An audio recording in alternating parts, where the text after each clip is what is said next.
Looks like the JumpNet connection is successful. And we are go for the operation.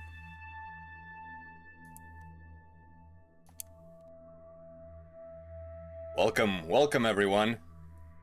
I hope that you are doing quite well today.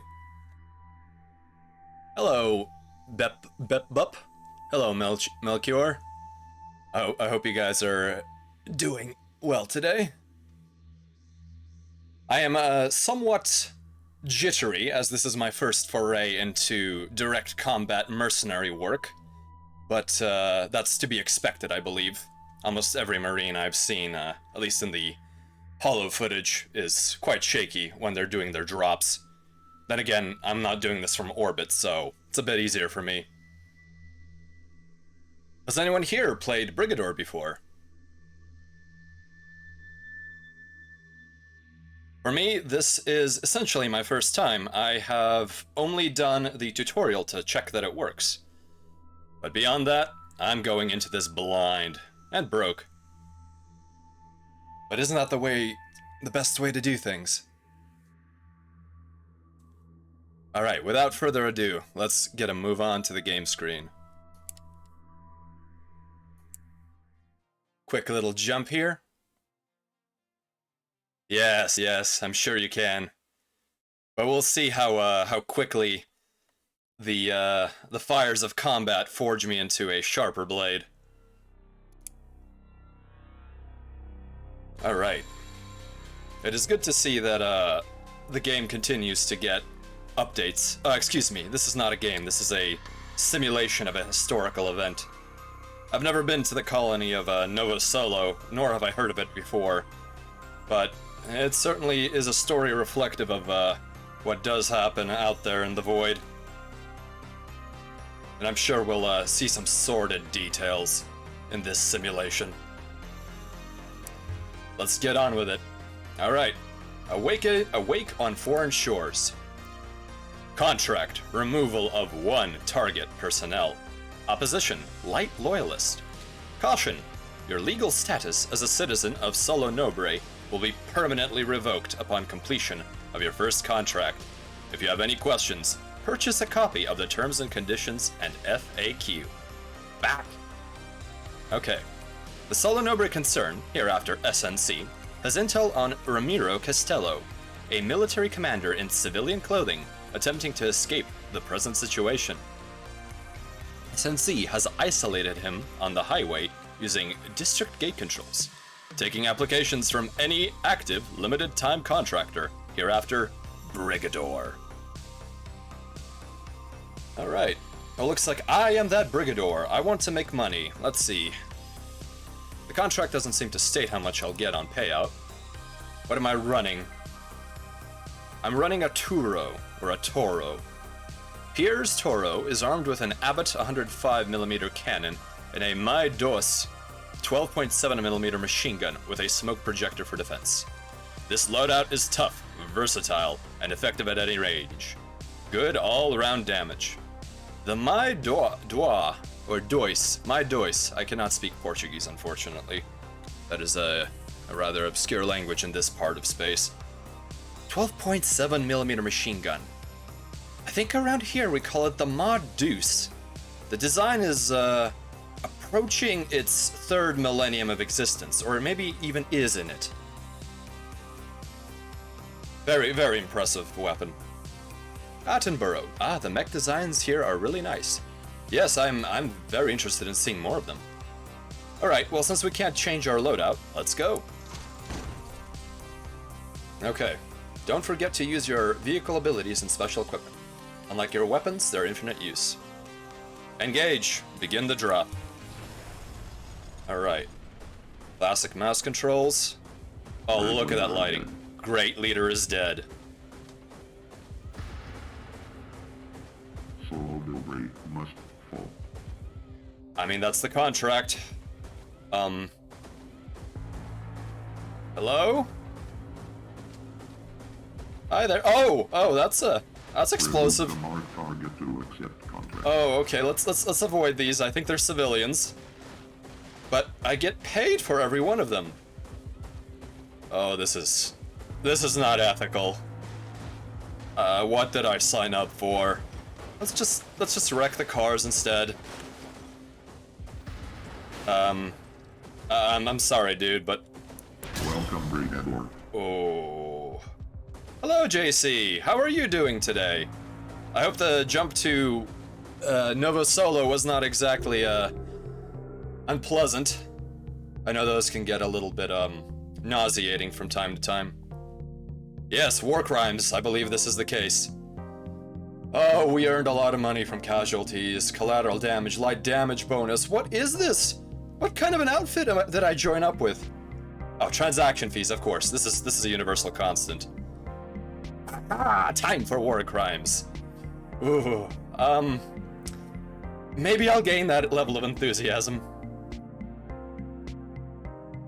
Hello, Headless. Ooh, you're firing your retro jets. Good, good. Don't burn up in the atmosphere. That would be most unpleasant. Ah, here we go. Welcome to Solo Nobre. Many years ago, the paramilitary group Novo Ejército de Povo seized power of Solo Nobre, the capital city of Nova Solo, our colony. Emphasis on our colony.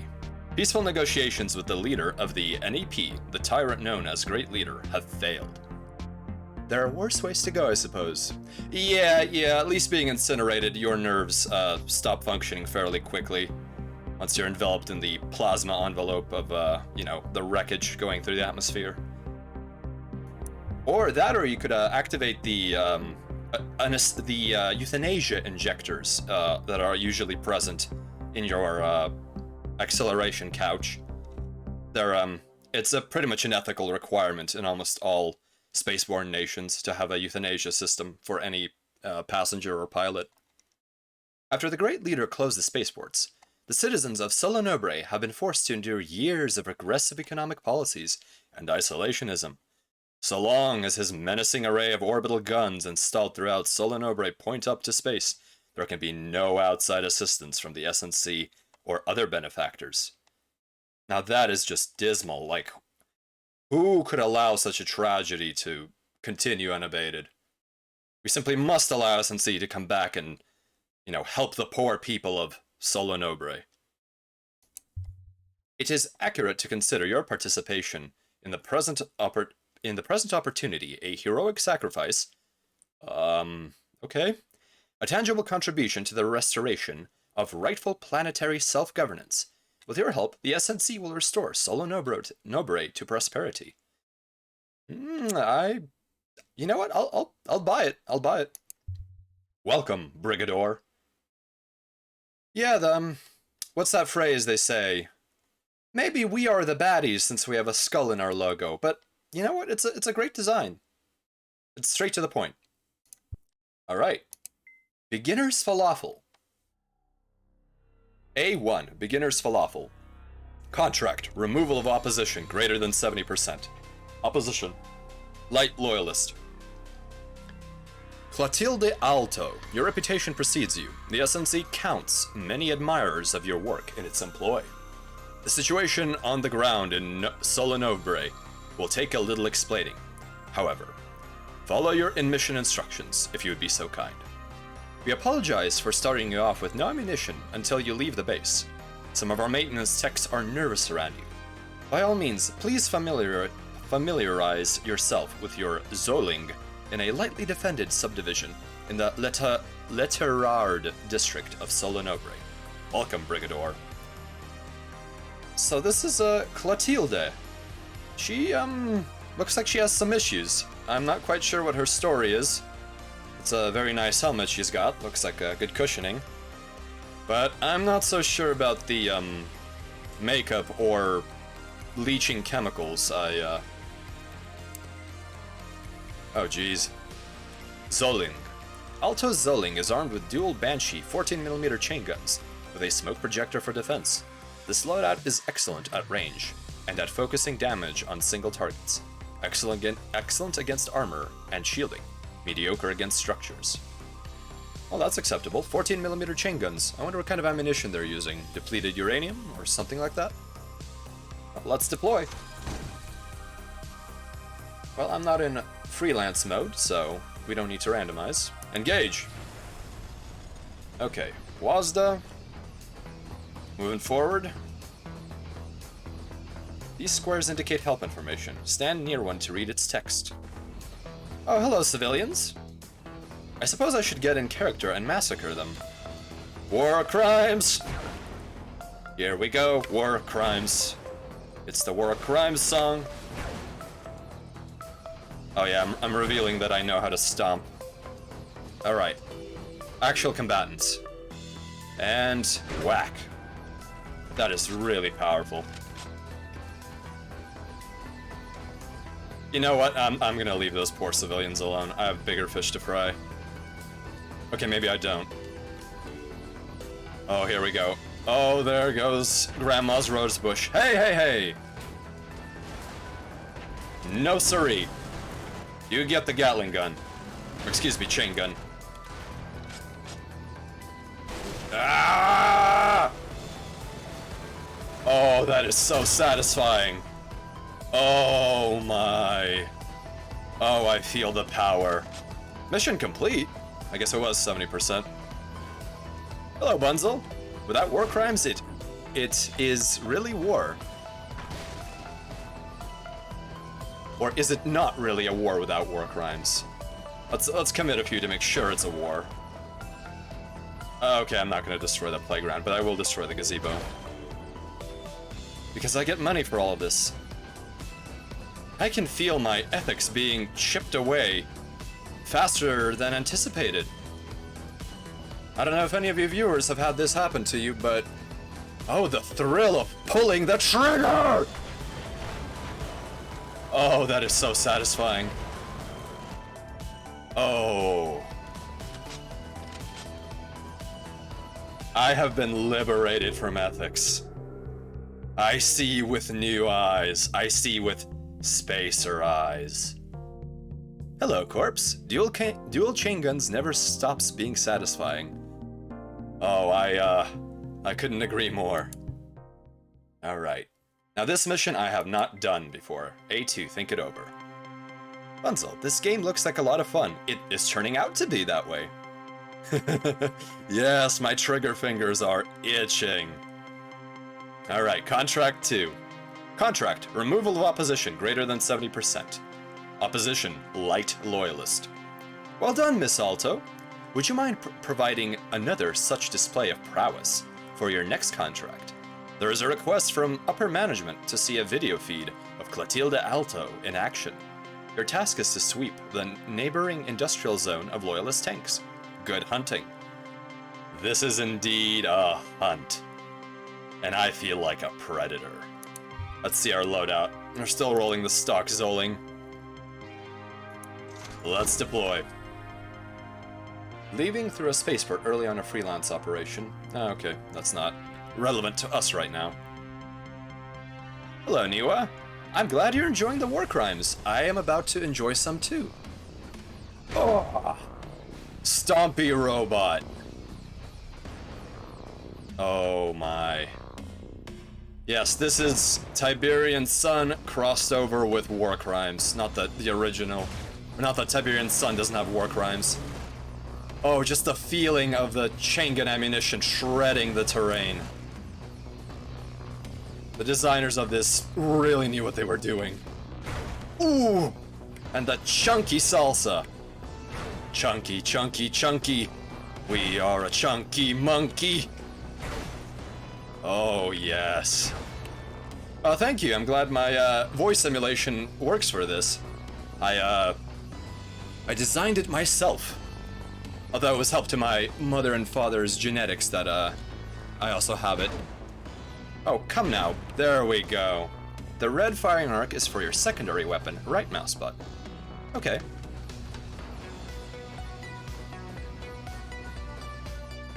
Oh, I was wondering what it was reminding me of. All those mechs in CNC, as you said.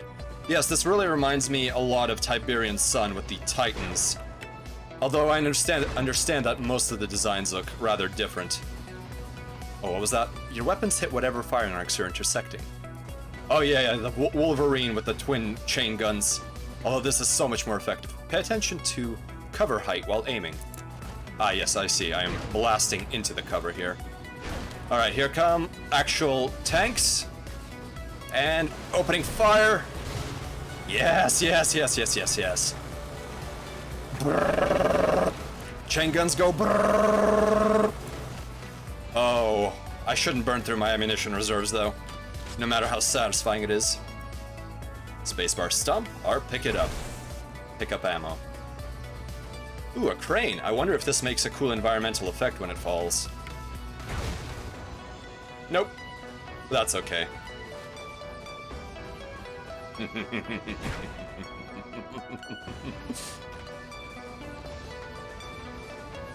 I didn't know I had this side in me either, Melchior. But perhaps when you need to make money and you're in a combat environment, parts of your true self come out. Hold E to reorient legs towards mouse cursor. Oh, fantastic! It's just like Battle or Mech Warrior. Long range engagement. Oh! Oh! Mission complete. I will not walk around walls. I will go through them. Walls are beneath me. I am a god of metal and ammunition. Did you know that stomping around? Did you know walking around instead of stomping the? Did you walk around instead of stomping those barricades? I did both. How do you like them apples? Question mark sign. Brigadors walk through walls. Mouse holding is essential. Okay, let's mouse hold. Oh, I see. As long as I keep grinding, I crush. Embrace the chaos. There's another similar mech games with some BattleTech and Cyberstorm. Yeah, Cyberstorm! I've done BattleTech, but Cyberstorm I have not had a chance to play. Stomp to mouse hold through buildings, and then hit the tank from behind. I see, there's our quarry. Let's begin the hunt. Crush! Crush, kill, destroy, and its sequel, Crush, Kill, and Destroy 2. Brrr. Yeah, I would imagine it's some kind of cheaply available and hard metal material. And depleted uranium for any spacefaring civilization is fairly readily available, unless you are, unless you avoid fission reactors, which I don't think anyone does. Follow the green door icon on the right edge of your screen to the exit. Oh, I see. It's a very small icon. Oh, boy. No. I hope you learned your lesson there, sir. I will not accept you firing at me. These reverse chicken legs are incredibly creepy, I will say that. They're very unnatural looking. Then again, I think nothing about this situation is natural. Okay, pay out $2 million, or whatever the unit of currency is in this system. You may consider changing your control style. The game was designed to be played with tank controls, and can get very difficult if you are not using them. Oh, so absolutist controls are not your preferred playstyle, Corpse. So far, I am not struggling, but that may be something to try. Okay, you know what? For next mission, while it's still early, let me quickly switch to tank controls. Let's see here. Settings. Binds. No, it's not in binds. It's likely in tank and mech movement. Oh, that's quite a few options. Relative, inverted reverse relative. Right tile absolute. Let's go with relative. Agrav movement, also relative. Okay, let's try that control setup. Back to the campaign.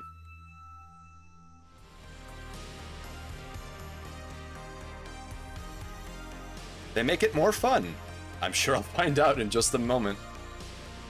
The legs are definitely evocative of early BattleTech aesthetics. Yes, they also remind me of some of the Mech Warrior 4 aesthetics, where the legs were particularly chunky and had very distinct moving parts. When the game initially released, it used tank controls. The devs changed the default due to players complaining. but you take more damage from behind. So it pays to get used to your mechs facing. Okay, that makes a lot of sense. Battletech has that issue too. It's definitely not an absolute controls game. Contract, removal of opposition greater than 70%. Opposition, light loyalist. Clotilde, your aptitude for violence in a mech rivals your skill with a blade up close. The SNC will surely archive these contracts for posterity. Please continue your removal of loyalist forces into the next setter of Letterard. Oh dear. She must be quite terrifying up close and at a distance. Oh yeah, that's those feet are weird. It does look like a stalker, but that's an assault mech. This definitely does not appear to be the biggest mech. The Dutch Fist. What an interesting title. Okay, let's see how these tank controls are. Oh, I feel... Okay, alright, there we go. I need to look at the arrow. This is like learning to walk all over again. Okay, spin to win. E to recenter on my mouse pointer. Okay. Alright, we'll give this a go. Press Control to toggle centered camera. Oh, that is a little different. Okay. And if we uncenter camera, crouching greatly reduces damage taken. Hold shift to crouch. Oh, that's a cute little motion, and I can't move while crouched. Okay. Alright, let's move on. I guess you'd say it's more like a locust. The spindly legs, definitely. Although, yeah, I don't know what this thing would actually weigh. A locust is, 25 tons, was it? This thing might be either heavier or lighter, I have no idea. While crouching, use your mouse to look down the road and fire at the tanks. Then we need to retoggle the centered camera with control. Alright. Oh, I see, okay. And let's venerate the A10 Warthog and brrrr. Oh, so satisfying.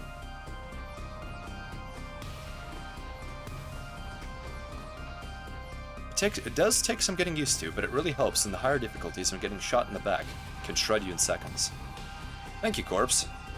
Yeah, I do not have a full grasp of the armor mechanics yet, but I am sure I will learn them in a explosive manner fairly shortly. Extend your camera forward again. Try flanking this next group of enemies. Alright, so we have what appear to be 4 tanks, and something else, or that could be just the sprite being funny.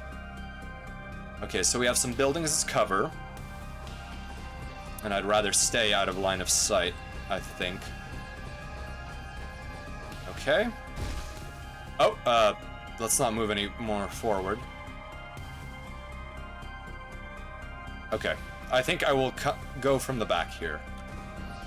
Let's turn facing this way, and I alerted them. I'll let them, separate out. Oh, that was a walker, I see. Aha! You got yanked. And stomp. There we go. Mission complete. Fantastic. I'm sure there's more opposition somewhere. Let's gain that ammunition. Find your exit. Let's see if there's any other targets in the battlefield. Or, more aptly put, victims.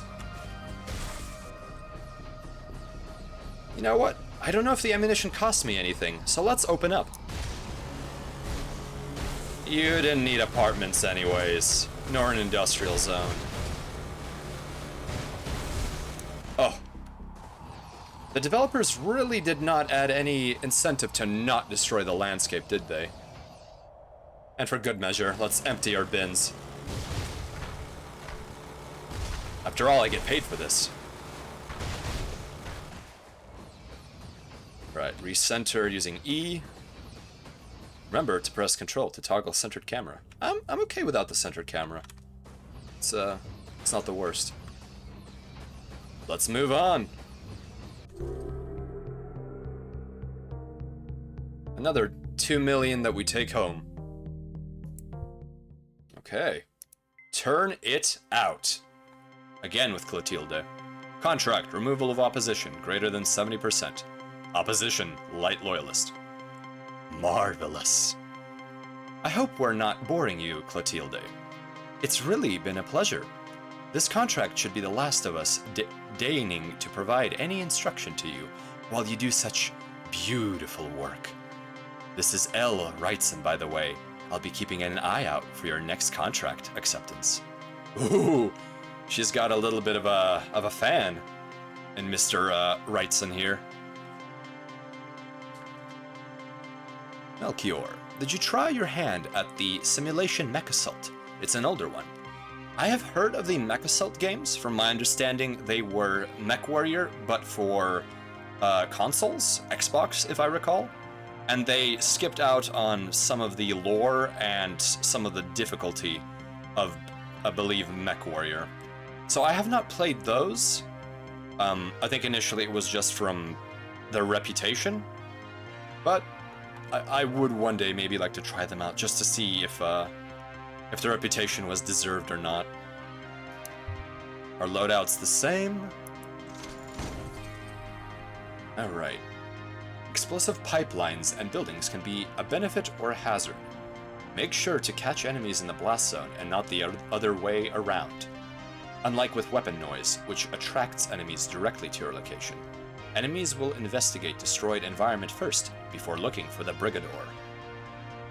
That's a good tip. And hopefully I will learn quick what explodes and what doesn't. Oh, this soundtrack is so good.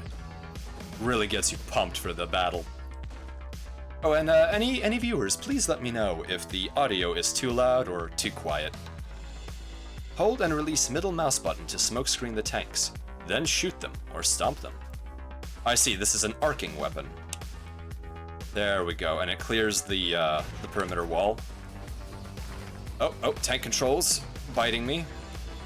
And we go for a stomp, and I messed that up. Shields are... Unfortunately, they've taken some damage. And I don't need any ammo. I'm glad to hear that, Alaric. My tones may change from perhaps dulcet to panicked or berserk, but please don't let me interrupt your comfort. The top left icon, smoke, will count down before your smoke is ready to fire again. Let me see how long the timer is. Ooh, I love those dispensers. 17 seconds. Okay, that's quite a duration in combat. All specials are cooldown only, no ammo cost. Excellent. Let's move on to the next waypoint. Quickly swing your aim while deploying smoke to cover a wider arc on tanks. Then attack. Alright, let's do this. Let's show off our sweeping skills with a trackball mouse. Brrr. Oh, okay. Okay, that was decent. Oh, no. Bad. I messed that up. Okay. That was a little bit panicked, but that's okay. The chicken legs are definitely messing me up. I am feeling that they are, they're going the wrong way. The mech is walking backwards. This is not what my basic power suit training taught me. All projectiles inherit your momentum. Use smoke while moving forward to launch it farther. Well, that's fantastic. Okay. Let's see, where are the next tanks?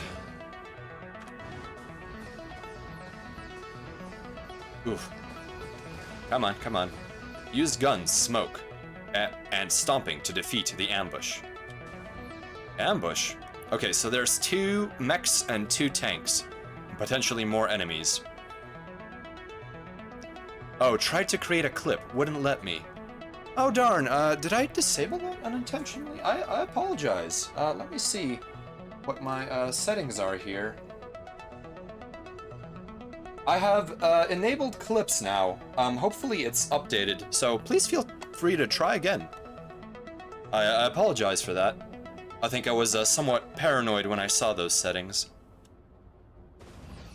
You never, in an early stream, I did not want there to be a potential, revelation of my coordinates, which would be quite the bad thing for a pirate to find out. Okay, so, we have some mausoleums here and some walls to protect us for the time being. I think I will want to focus on isolating the enemy. Oh, nope, nope, nope, nope. Well, let's fire up pop smoke. Okay, so that did not go as planned. I did not anticipate how quickly they would be aware, and luckily this is a forgiving scenario. Hardly finessing this. Dodged! Rat-a-tat. Oh, these infantry are actually a threat.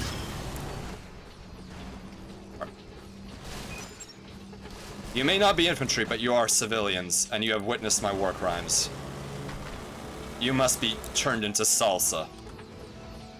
The biggest export of Solo Nobre. Power my shields, slightly drained. Okay. If I don't master those techniques, I may pay with my life. Okay, fantastic. Another 2 million in the bank. Loadout first, completion. Oh! It's an alien invasion! Hello, Airy Pie! How are you doing today? If I recall, you were underwater earlier this rotation. No! No boarding parties! I didn't put on my power armor. I can't fend this off.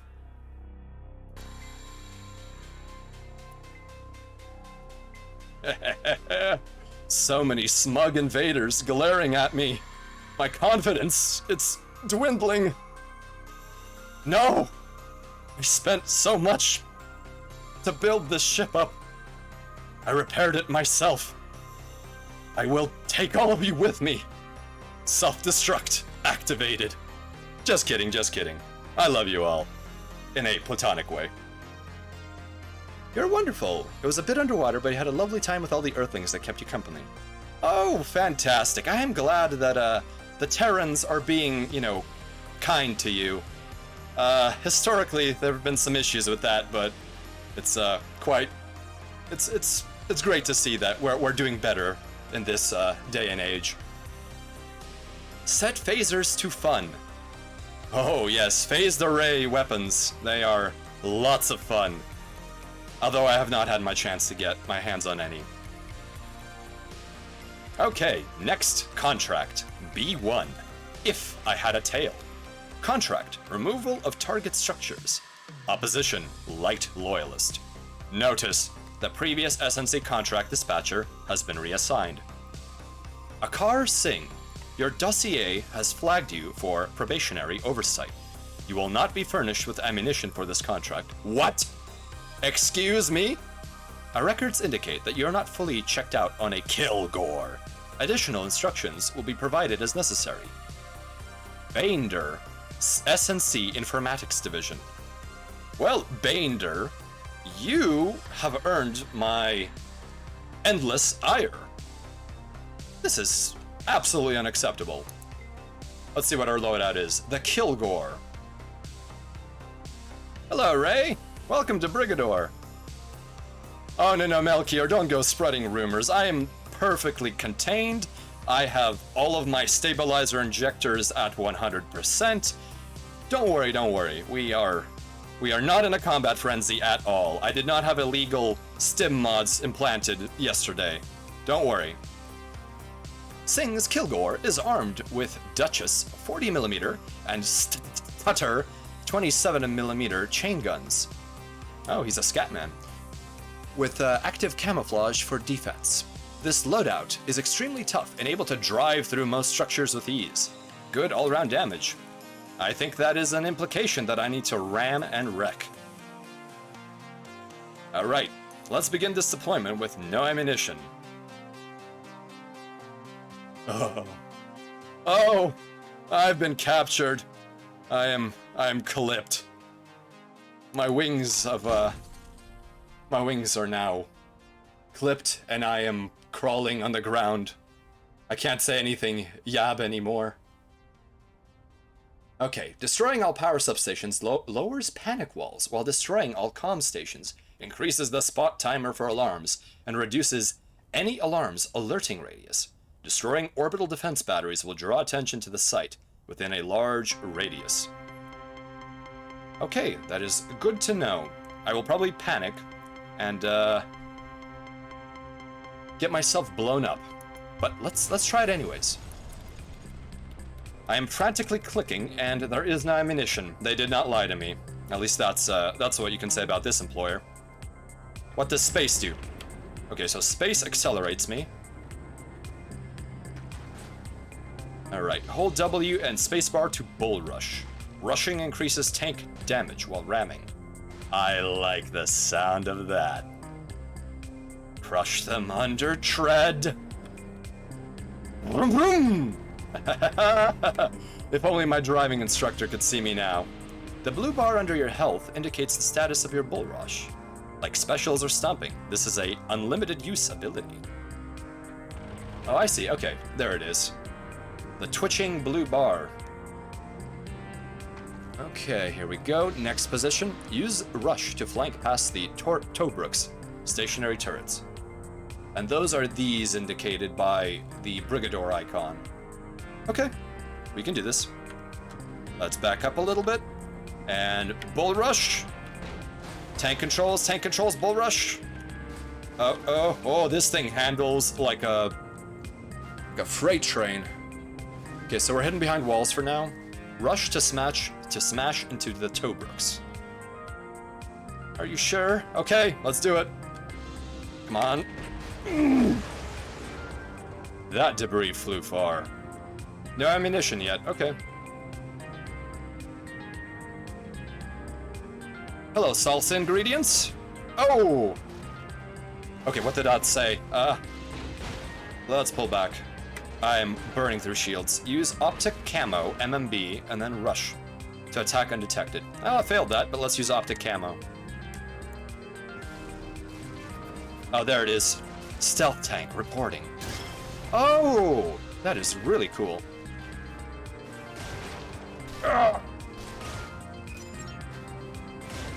Ooh, okay, my driving skills may not be up to par right now. There we go. Cleared. Mother, I crave ammunition. My trigger finger, it yearns for it. I'm sorry, I was possessed there by a very vengeful, Victorian child. Sometimes, some of the simulations I attend leave ghosts, and, when you have a fairly cheap neural implant, they can kind of, come out a little bit. Alright, so Singh survived that situation. B2, in your own time. You will see terrors beyond comprehension. Contract, removal of opposition greater than 70%. Opposition, light loyalist. Singh, we've routed you to an area of Letterard with ammunition depots for on-site procurement of munitions. Clear the subdivision of local opposition. Reconnoiter for hard shield resupply. Purchase lore in acquisitions for more details. Well, wouldn't that be great? Well, actually, let's see if there's any lore on that. Let's see, acquisitions, lore, operations manual, vehicles, factions, Letterard. We already have that. It's a sleepy district in the process of considerable restructuring. Letterard is one of the last districts to get the full Great Leader military makeover. Several sectors have no ammo depots, and there's only a handful of orbital guns, partly because there are fewer strategic assets overall. Otherwise, it's a fairly mixed-use, urban, suburban district with some farmland, much of it gone to seed. Are you seriously going to let rookie brigadors loose there when this whole thing goes down? MB is apparently asking this question. Interesting. Let's see. Where is the lore on the hard shields? Let's purchase this. Armchair historians like to run their mouths about how hard shields revolutionized modern combat. They're idiots! Or at best premature with that assessment. Gunpowder was a revolution, but it was centuries before it outperformed crossbows and trebuchets. Tanks and planes came hand in hand, but those took nearly 50 years of sustained combat and development to really take shape. Hard shields have been around for a while now, but for the most part, they're just an extra layer of armor and a drain on the power plant. Adding a few more rounds, to the boxing match doesn't remake the sport. Increased survivability does change a few things though. Keep damage off the hull, and you can get units back into operation a lot faster. Just juice those shields up. That extra toughness means you have some real cowboys. Think they're invincible, so they go in for close range. They want to smell the ozone when their target's shielding pops. Nothing puts blood in the water quite like that smell and loud crack of a dying emitter. The knife fights and protracted slugfests mean collateral damage piles up even faster though. I've seen a 105mm round ricochet off a Citadel's emitters directly into the apartment buildings it's supposed to protect.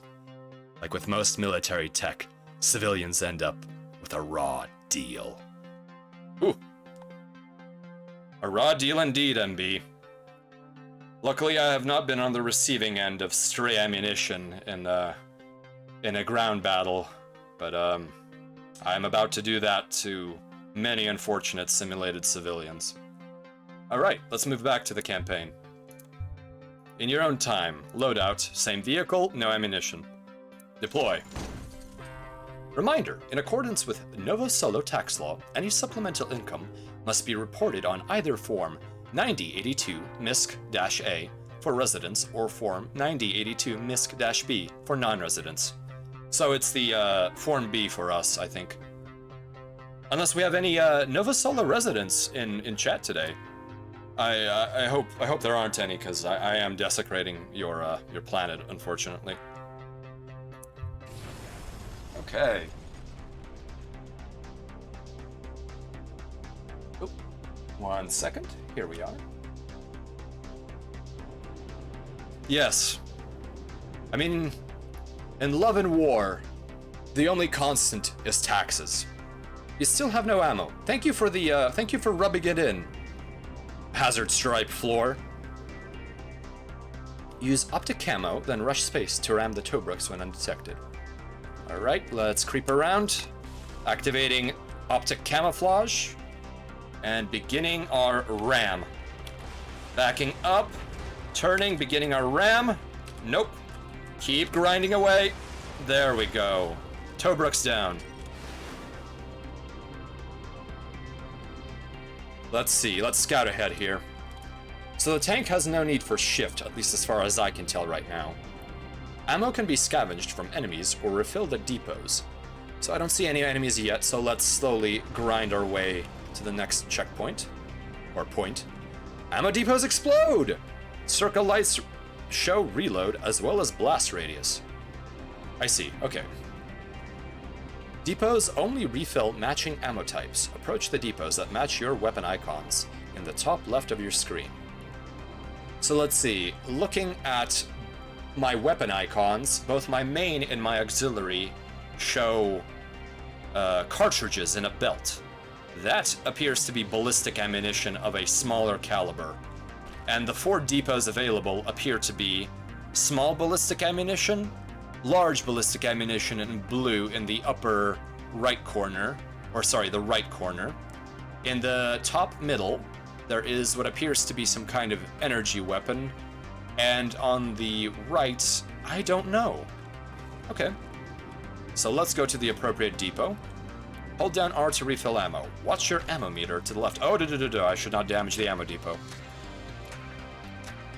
Ammunition reserves filling up now.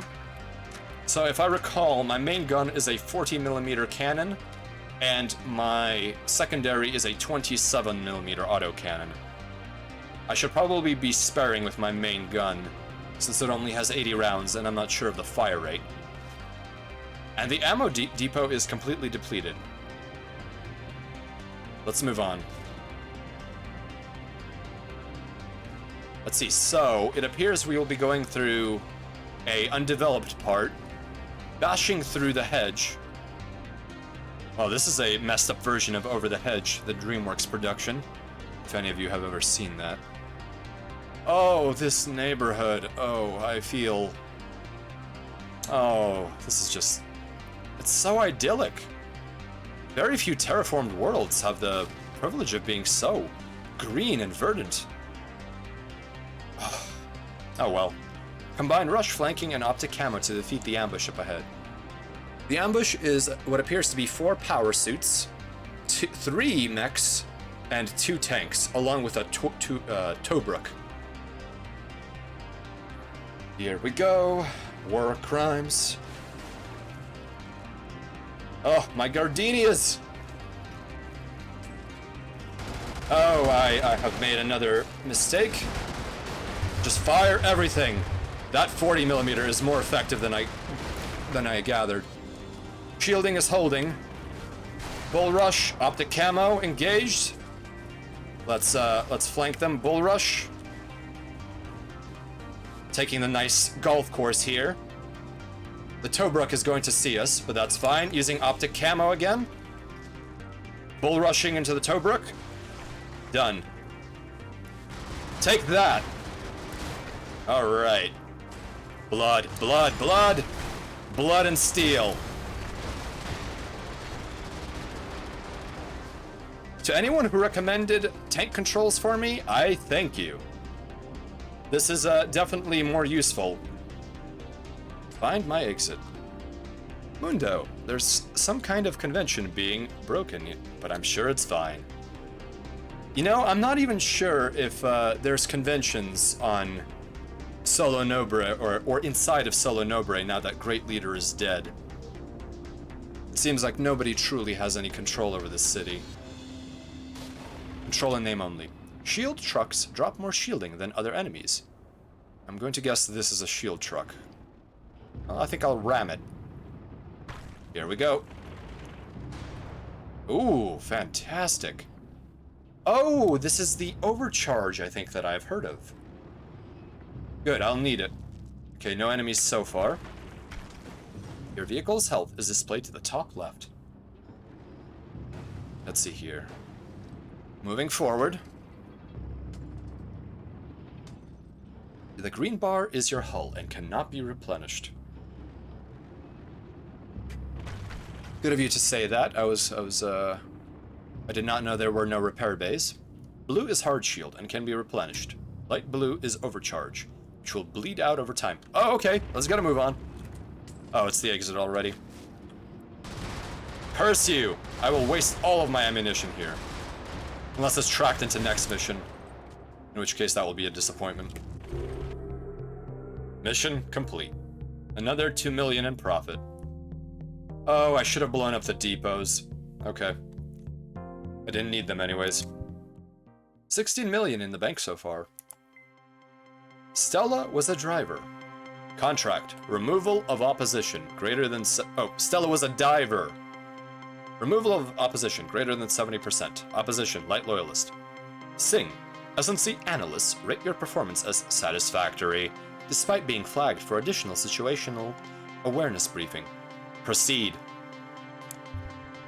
Loadout, we have full ammo. Excellent. So, now that I'm getting a hang of this Kilgore has 700 health, 300 overshield, or hard shield, and 200 overshield capacity. And 133 seconds. Is that hard shield or overshield duration? Not quite sure, but I'm gonna guess that. Pay attention to damage types. A weapon that's effective against shielding might perform poorly against armor, and vice versa. All weapon stats can be found in the acquisition screen. Oh, I see. You're going to make me grind to know what my weapons are. Well, I'm going to guess these autocannons are not the best against shielding. Or maybe they are. Usually, most games go with the trope of energy weapons being good against shielding. I wouldn't know because shielding is a myth and a tale that drunk spacers tell others to scare them that the next pirate they encounter will be unstoppable. But no one's developed effective shielding yet. Armor is directional. Rear and side hits will always do more damage. Okay, so we definitely don't want to expose our flanks. Let's grind our way through. This is true for you, as well as your enemies. Protect your flank. Okay, let's see what our situation here is. 2 tanks with apparently a fixed forward-facing gun. Or maybe that turret rotates, I can't quite tell with the sprite. There is a theater, what appear to be casinos, a gun store, and a pool hall. Another tank. I don't think optic camo will help right now, and I'm sure once I alert these enemies, they will come from all directions. To score flank hits on enemies. Okay, at least I'll have a few seconds to play with. Alright, let's carefully move forward. Optic camo engaged, bull rush. Oh, shouldn't have crashed into a building. Open up with everything I have. There we go. Optic camo is not ready. It is fired up now. There we go, got him. There's a turret. Bull rush before it can rotate into position. You know, this 40mm and 27mm does not nearly have the same war crimes factor that the 14mm chain guns had. Spacers really do get all the fun weapons. Alright, let's reassess the situation. I think... Ammo! Heavy ballistic. Let's see if that does anything for us. Nothing. Let's blow it up. So that the loyalists cannot use it. Nice blast. And another ammo depot that we can't use. There we go. Solo Nobre will fall, 1 brick at a time, apparently. Those are civilians, not enemy infantry, but for good measure. I missed. Oh, a train! It's a hype train. Oh, that's unfortunate. I can't push it down the tracks. Yes, JC, the music is fantastic. One of the unfortunate trends in my limited existence is that I hear the music to a game before I play it, and Brigador's soundtrack definitely sold it. Hello, you looks like you're blissfully unaware that I'm about to put some pot shots in your rear armor. Ooh, my condolences to you. Thank you for the ammunition. Your sacrifice wasn't vain.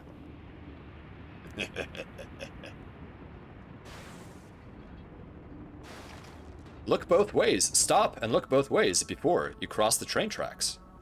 Alright, it's safe to move on. I would hate for there to be a train kill.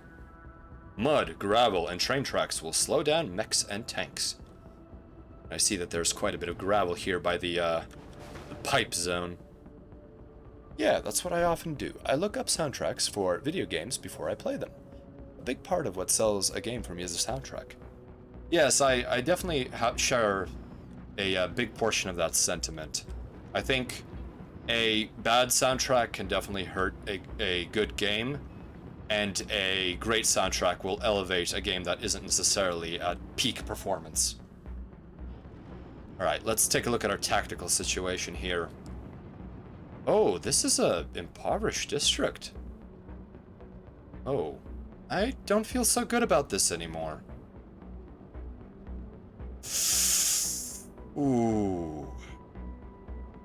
Okay, let's get ammo first, before we consider the ethics. Melchior. Or you could be an amazing game like Bloodborne and have a Kami soundtrack to go along with it. Yes, yes. That definitely happens quite a bit. It's not a complete deal breaker for me though. Of course, bad gameplay can ruin the experience. Yes, JC. I think pretty much any game needs to be evaluated on a case-by-case basis. So it's no, it's definitely you can't judge a book by its soundtrack or by its cover, but they definitely have an effect on your initial perception of an experience.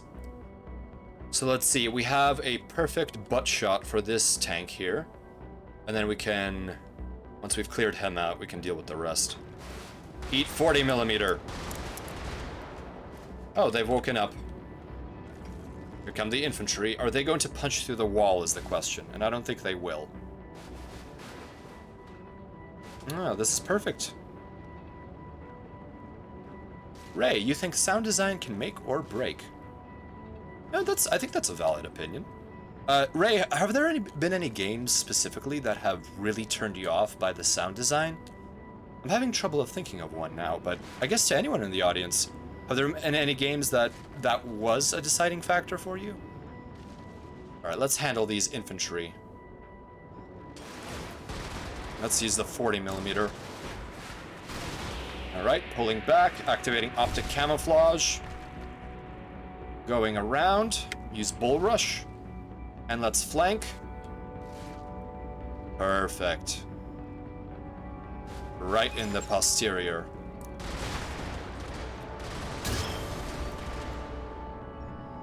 Sasuga!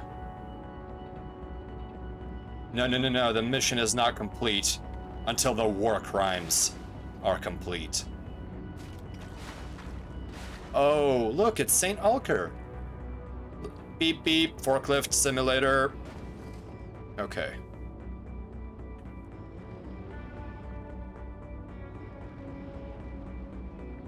So these guys are moving their flanks away from me. Oh, let's pull back. I've woken up the beast. Let me pause this for a second. Oh, I can't pause it. Let's see. Bunzel. There have been a number of old games with offensively balanced soundtracks. My condolences for your experiences with that. Yeah, the early era of gaming definitely had some offensive numbers. Oh, shield truck. Excellent. I can be a little brash here. Thanks to these guys not having turrets, they're quite vulnerable to me. This guy's... I'm just gonna punch through cover. Excellent. MacLeod, you've been playing a lot of Left 4 Dead, and you feel like the soundtrack is very underwhelming, so you put on your own tunes. Yeah, I feel like a lot of these, I guess some of these team games end up having a soundtrack that is very secondary to the experience, and that may not be a bad thing since it allows for the combat to take precedence, but of course, you know, to each their own. Corpse. I would say the more common problem is that if a game does not have a memorable soundtrack, I quickly forget about it. Ooh, you know, I think you're onto something there. Definitely, I think many things in the human experience anchor a time and place in your memory, and the more senses you find appealing in that situation, the more you, what's the word? The more readily those good memories will come back. Like, if you smelled something good and there was good music playing and there were tactile sensations that you found appealing, that is when a memory is just firmly cemented in your psyche. At least that's my experience. Headless, you need that kind of low sounds in Left 4 Dead for detecting. Yes, yes. Hello, Clawalora. Thank you for the boarding party. Ara ara. Ah, back in the mine raid. How was your game, Clawalora? I'm not quite sure what was being played. Ara ara. Okay, that was a little off. Hello, Carbide. That will not be a redeem. I do not know if redeems are a thing, even. Alright, moving on to the exit. Oh! Have I unfortunately opened up a can of worms for Clawalora? Oh, that's great. I'm glad your gaming session was a positive experience. $2.3 million. Excellent. Cursed? Yes, Melchior. Unfortunately, some things must be cursed. Our quote-unquote friends electric. Contract: removal of target structures. Opposition: light loyalist. Sing: current projections for Brigador loss rates due to explosive hazard are unacceptable. Reroute for an infield demonstration and retraining. The SNC cannot lose any more contractors to accidental collisions with explosive pipelines. Well, that's foreboding.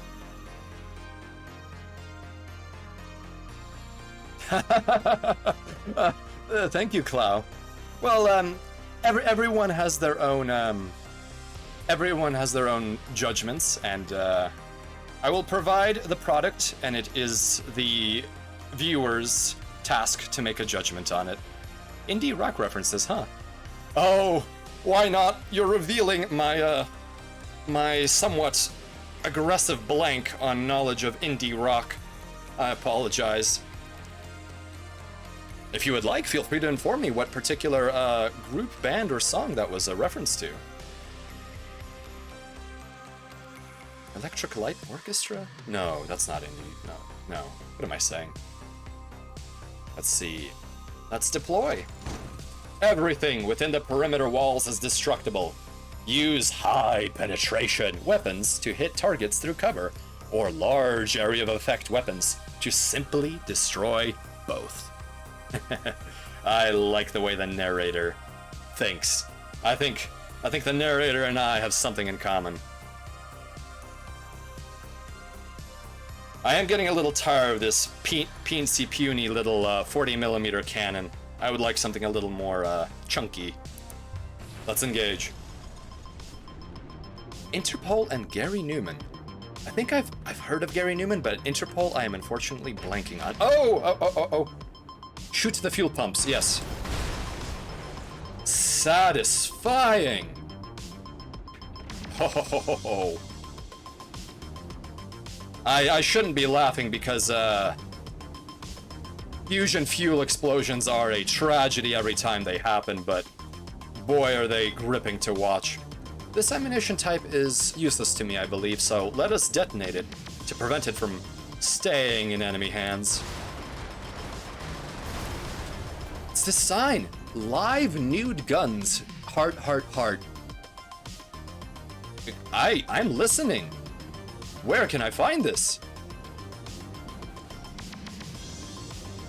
Viewers, if you can direct me to live new guns, please throw down a link. I could use that kind of entertainment.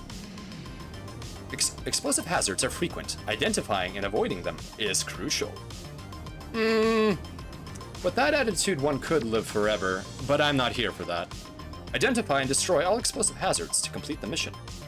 So let's see, ammo here, pipelines there, fuel lines there, and ooh, that appears to be an explosive enemy. Move forward and crush the enemy, okay. Oh, no, you had a gun. You rascal. At least you have more hard shield points for me. Okay, that is, I should not underestimate the explosive power there. This gas station is useless to me, so is that ammo depot. Sorry, civilians. At least their death was quick. Explosions are loud and will draw enemies' attention. Use this to your advantage. Let's see, so these... Oh, there's quite a few tanks. Alright, let's see what happens when we draw their attention with explosions. Was that some kind of ironic statement? Or a cheeky little joke? Because that didn't draw their attention, that annihilated them. Oh, Brigador, you have such a sense of humor. 100% say-so spacer. Well, I'm concerned to view the contents of that later. I make no claims of being say-so. I will have to add that to my credits title with an asterisk.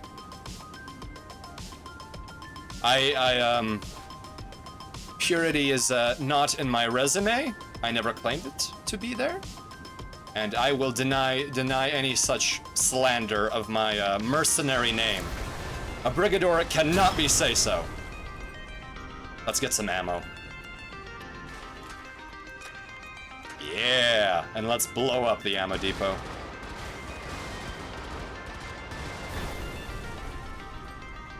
Vroom vroom. Oh, that bull rush is very satisfying. All right. Profits are steady. Ooh, a new pilot. Interesting. C1 to Wild Homes. Contract, removal of opposition, greater than 70%. Opposition, light loyalist. Bender. That sounds like Bender. Futurama was a good show. Bender has been requested for an intelligence briefing. This is L. Wrightson, reassuming contract dispatch. Ripley Snell, you're among the first Corvids, as well as AGRAV pilots, to apply for contracts. Welcome to the SNC. In our supervisory capacity, we will walk you through your final clearance necessary to operate as a Brigador. Follow the in-mission instructions to be granted further access to contracts. Alright, so now I am Ripley Snell. Those are very nice tattoos. I'm curious what the key and the 11 here represent, if I read my ancient Terran numerals correctly. Good choice of lipstick, too. Carbide. What kind of name is Bender? Well, it's a name someone's loving mother gave, so I think you should respect it.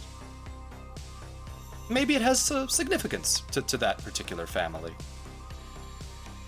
Seems like every mission title is straight up a song title.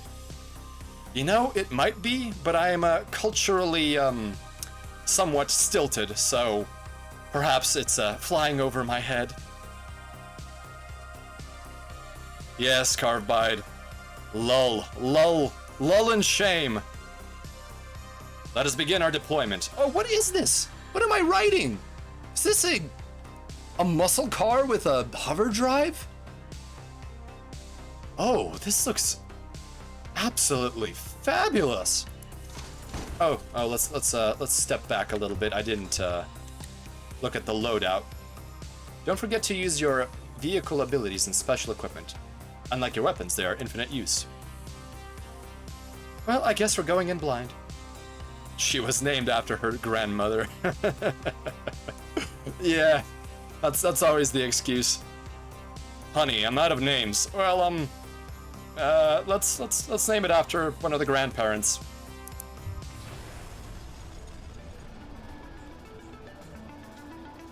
It used to be shithouse. Oh, fuel tanks. Okay, let's blow those up. This is unfortunate. It appears the AGRAV controls were not shifted to the correct tank mode. Let me correct this. Settings. Let's see here. AGRAV movement. Relative. Interesting. I thought... This is curious. Reversing with absolute. Yes, something like that. Okay, you know what? Let's try this again. Resume. Press W to fly towards your cursor. Oh, I see! Oh, I detonated that. That was a bad idea. So, I have to rotate using the mouse as opposed to the A and D keys.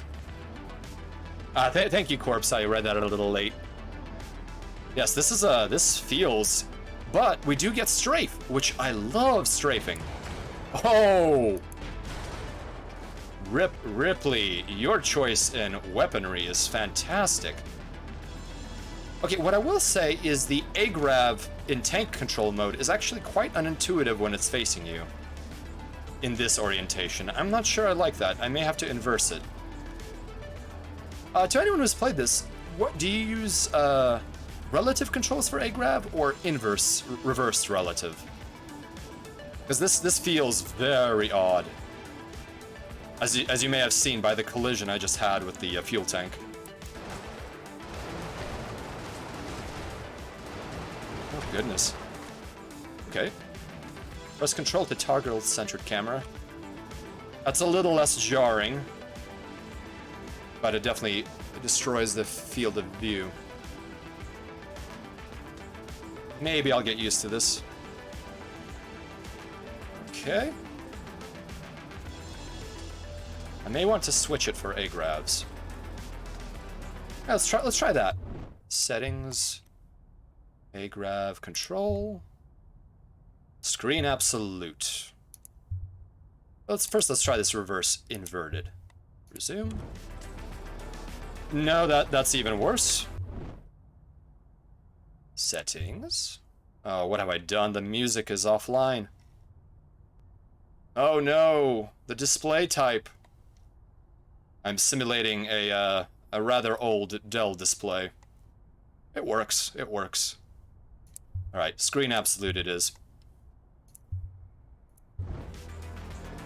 Okay, you know what? That is surprisingly better. I think that is much more in line with what I was expecting for agrav behavior. Okay, so looking at my agravs can fly over cover. Does shift do anything? No, it does not. Okay.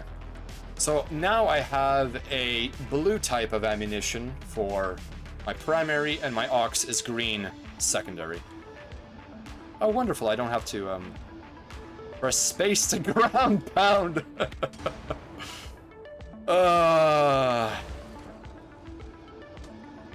think you all understand. Bonk. That must suck to be the pilot of an agrav doing that. Smacking like that. Ground pound does greatest damage when used from full height. Okay.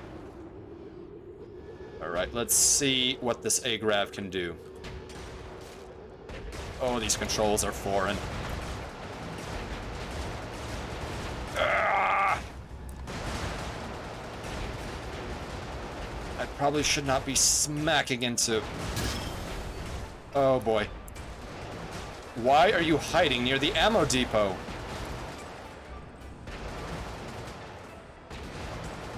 There we go. Reload ammunition. You know, what I will say is the Great Leader had some fantastic taste. Like, anyone else would probably have ammunition depots in, you know, a sterile, kind of concrete environment. But look at this. Somebody had the foresight to put shrubberies around the ammunition storage. I really appreciate that. And they provide protection against, you know, explosive ammunition somehow. We must deny assets to our enemy, of course, though. So even the shrubberies must go. Let's see, anyone here? No, just civilians. No witnesses. Okay, this Corvid lifestyle is... I like it, I like it. Alright. Autobahn music box. Contract, removal of opposition, greater than 70%. Opposition, light loyalist. Miss Snell, good work on that last mission. We know it was fairly close quarters for a combat zone. We just need to ensure proper targeting reticle calibration before assigning you any higher level contracts. Sorry for the extra message traffic, but why does the name Snell sound so familiar? Or sound familiar? I'm curious now. Pilots, Ripley Snell. We can afford her. Let's see here. I'm not quite sure what these multipliers do right now since I have not done freelance. Bassist for 12-7. Not that the rest of the band is still alive. Hot chicks are always the bassists. Yes, I'm a pig. Don't clip that, but you've already clipped it. You've seen my file photo. Oh, I see. It's an appearance thing. Aw, don't be like that on yourself, narrator. Anyway, Snell is a common enough story for Solo Nobre. Grew up in the Deads, conscripted, then cut loose after a light sentence for an altercation with an officer in a Texas 7. Is a Texas 7 a bar? It sounds like it. Is that why her band was called 12-7? Tough to get a job in Solo Nobre with a dishonorable discharge. Spent a few years loading freighters on one of the only remaining authorized ports, outside the city.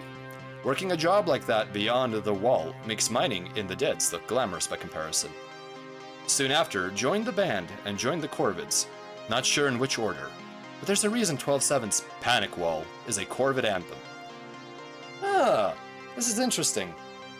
A musician turned, freedom fighter. Rockstar indeed, Headless. So I have very limited aptitude with musical instruments, and that's just me, sugarcoating that I can't play anything. How about you, audience members? Have you had any experience with woodwinds, strings, electronic instruments? My ear is made of tin, as they say. I wonder if there's any intel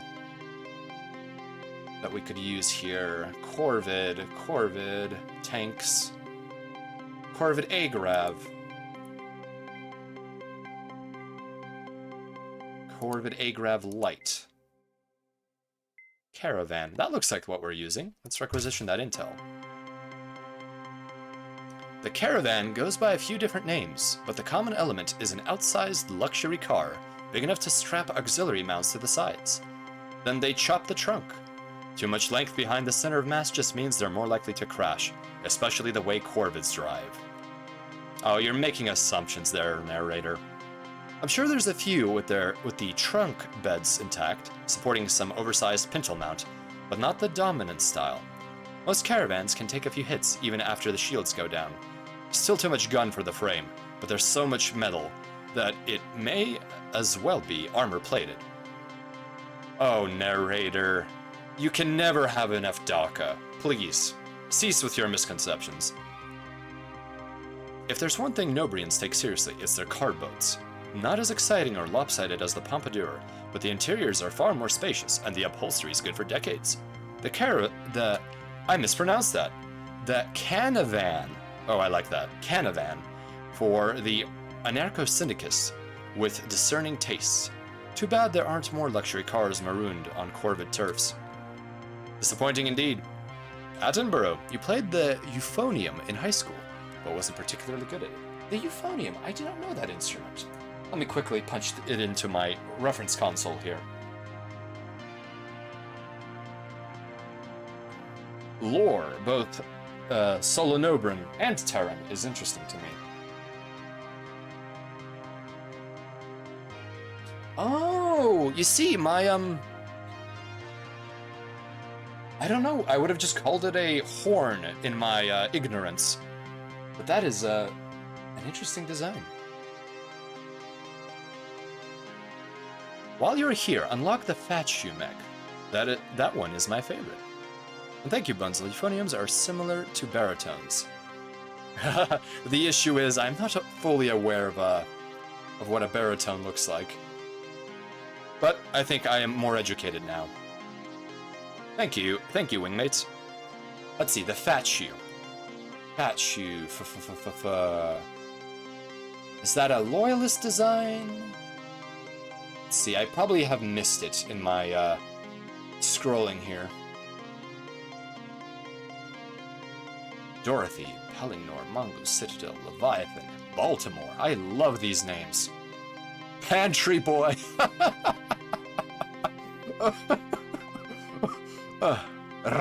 King.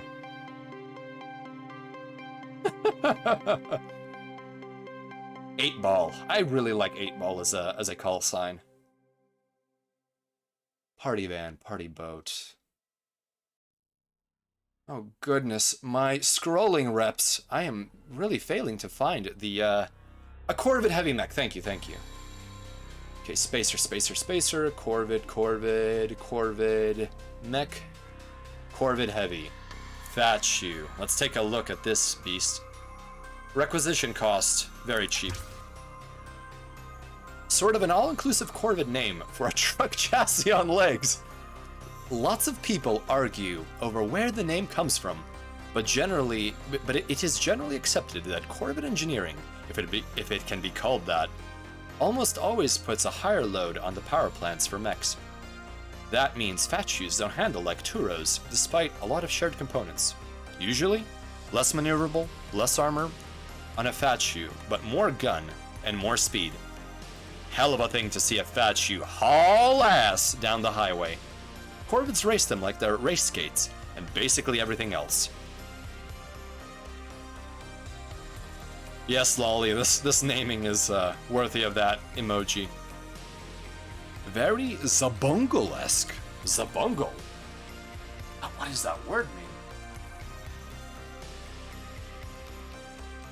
Zabungle. Combat Mecha Zabungle was a compilation movie. Oh, that is an interesting looking mech design. Very classic looking. At least for, I suppose what I would describe as 80s to 90s anime. Junky looking mechs. One of them literally a van on legs, where we're very close with that shoe. 120 health. That is pretty weak. If I'm reading that layout correctly. Okay, well let's go back to the campaign. I think I've tarried enough in the lore, but the Fat Shoe looks very exciting to use. Autobahn music box. So, I didn't read this, but the Snell's Canavan is armed with a Preacher 76mm cannon and Belter 20mm chain gun with EMP grenades for defense. This loadout is versatile and mobile and decently tough for an A-grab. Good all-around damage. Oh, enemy Fat Shoe, I see. Yes, that would be surprising if a mech had the same health as my current A-grab. 76mm cannon, like on a M4 Sherman. Now I can't remember after which A number they started mounting the 76. Although 76 is only a caliber and could be any casing length. Up to and including naval guns, which can afford heavier cases. Unless they're quick-firing guns loaded by hand. Alright, let's deploy. Engage! I don't know if any of you have stumbled on the meme site YTMND, but one of my favorite animations from that is the Captain Jean-Luc Picard one, where he repeats that line. Oh, YTMND. Captain Jean-Luc Picard of the USS Enterprise. I've only seen reruns of that particular show, unfortunately, but I certainly enjoyed it. This ammo type is irrelevant to me. Deny the enemy safe harbor and ammunition. Yes, Carvebide, a treasure indeed. Goodbye, gas station. Oh! No heavy autocannons. What is that weapon? What is that green beam? I may be in over my head here. Shield truck, go down. I need shields. That song was on one of my driving mix CDs. Mundo, you ripped that track and copied the Picard loop onto a driving mix? Excellent taste. Oh, someone's... Oh. Let's use this EMP grenade. Oh, that's quite the range. How does this work? Oh, it's on recharge at the moment. Mundo. Excellent. To anyone who has played this game and is watching me simply bounce around like a bumper car, I apologize. I am not quite used to this performance of the A-Grav. Okay, ammunition. This is worthless to me. Let's get rid of it. That I do not want to destroy. EMP grenade, where's our next target? Let's see, gas stations, let's detonate them preemptively. That's a lot of ground cars. And at least I'm not destroying them. Alright, let's stock up on ammunition for our heavy cannon. Loading, reloading, loaded. And I forgot to hit the reload button. Silly me, I would have paid for that with my life. Corpse, you are playing relatively well for a new player. A grabs throw everyone up. Thanks. Yeah, this is definitely not what I was expecting from the A-Grabs performance. But I think I'll get used to it. Let's see. My tabs here are all over the place. There we go. Let's move on. I really miss those 14mm chain guns. I really need to get another bird cannon. I understand the Spacer's needs for such heavy weaponry, or for such rapid-fire weaponry. Here we go. Press space to ground pound. Yes, Amelia? Shooting enemy A-Grabs requires special attention. No kidding. Let's pound these blocks out of the way. Line your firing arcs up with the ground light of the enemy A-Grab to ensure you are not missing. Well, thank you for the tip, but I am missing in general because my lead is atrocious. Oh, thank you, ammunition. Let's dispatch this depot. Goodbye, my friend. Oh, nope.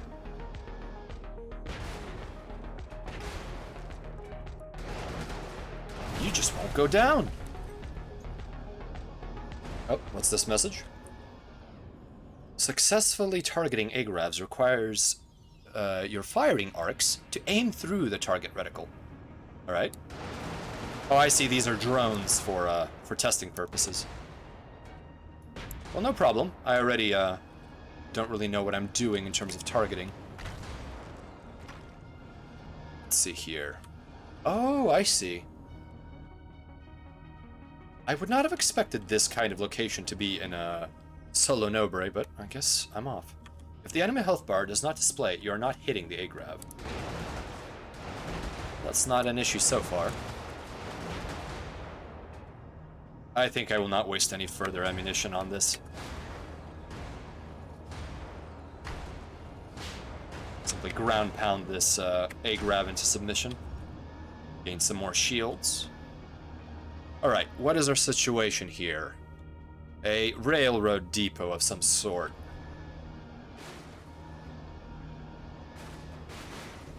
Oh no, there's only a single flat car. This is an unarmed drone, so I will simply pound it. Light infantry, not a threat. Machine gun. They are now salsa. Okay, that was the end of mission. I thought there would be more drones to target. Moving on. Next mission with Ripley. Contract C3, French made. Contract, removal of opposition, greater than 70%. Opposition, light loyalist. Ripley, you've handled that highway combat quite well. You're cleared for higher paying contracts now. The analysts will probably keep flagging you for a couple more remedial briefings, but don't worry about them. Just follow along, and you'll be through them in no time. Continue your combat sweep through Letterard. Parentheses. Also, I remembered why I know your name. I'm a huge 12-7 fan. I can't believe that I didn't realize it sooner. Great work out there. Does anyone know if there is a in-universe, I suppose, recording of 12-7 music? If the producers of Brigador made that? I know for some games that's sometimes a bit of a hidden Easter egg. Okay. Standard caravan loadout. My health indicators are showing that my body is currently somewhat dehydrated. Let me engage the hydration process by drinking some water in my simulation here.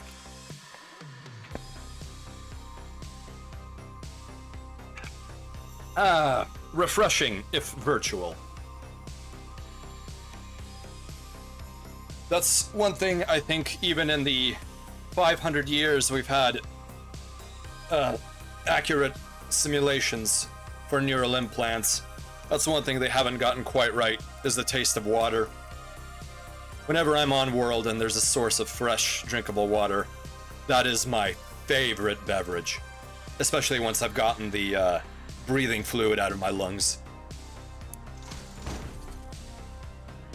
Pay attention to damage types. A weapon? Ah, yes, we've read this before. I don't have anything besides ballistic weapons, I'm afraid, other than explosives.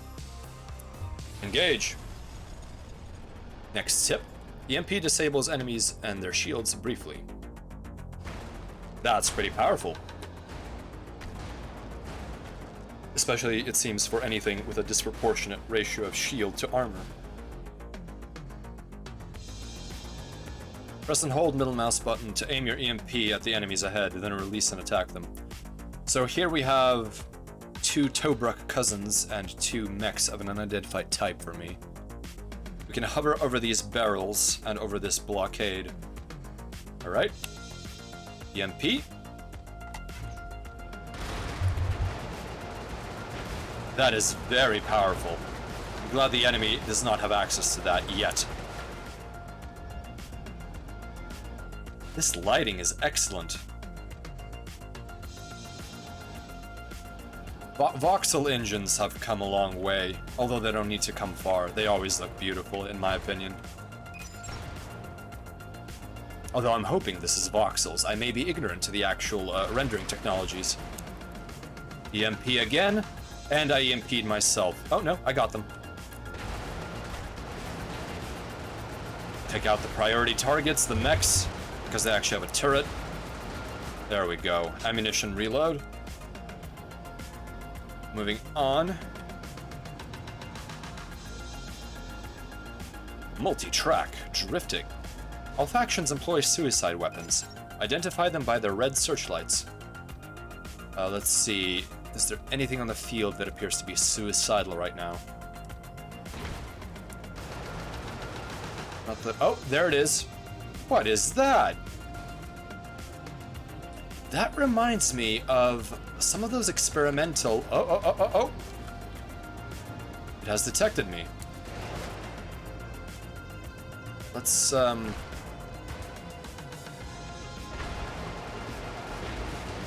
Oh my. That is concerning. EMP?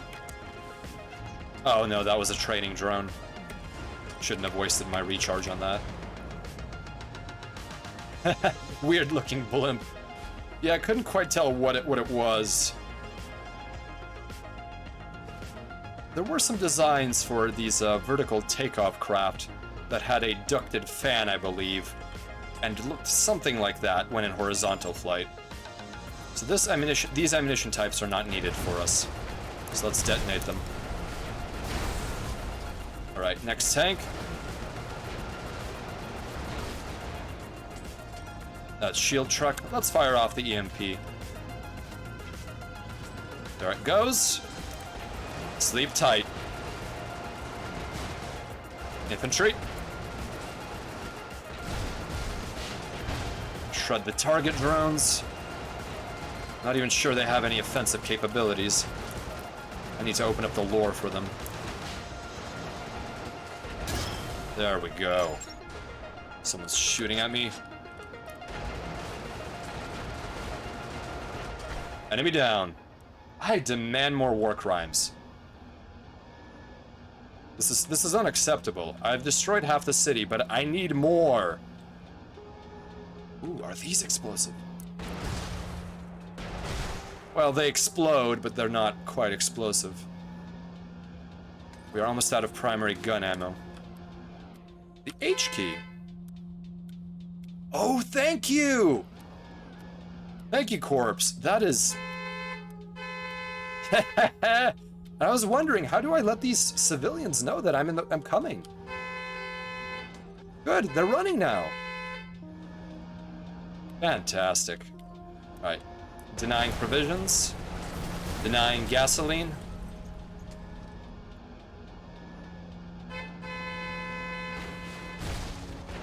Get out of the way, buddy.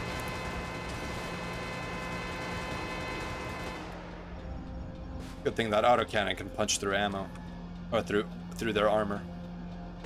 Oh, here's some ballistic heavy cannon ammunition. I need to get away from this before it explodes. Fantastic. Alright, I think we are just about done here.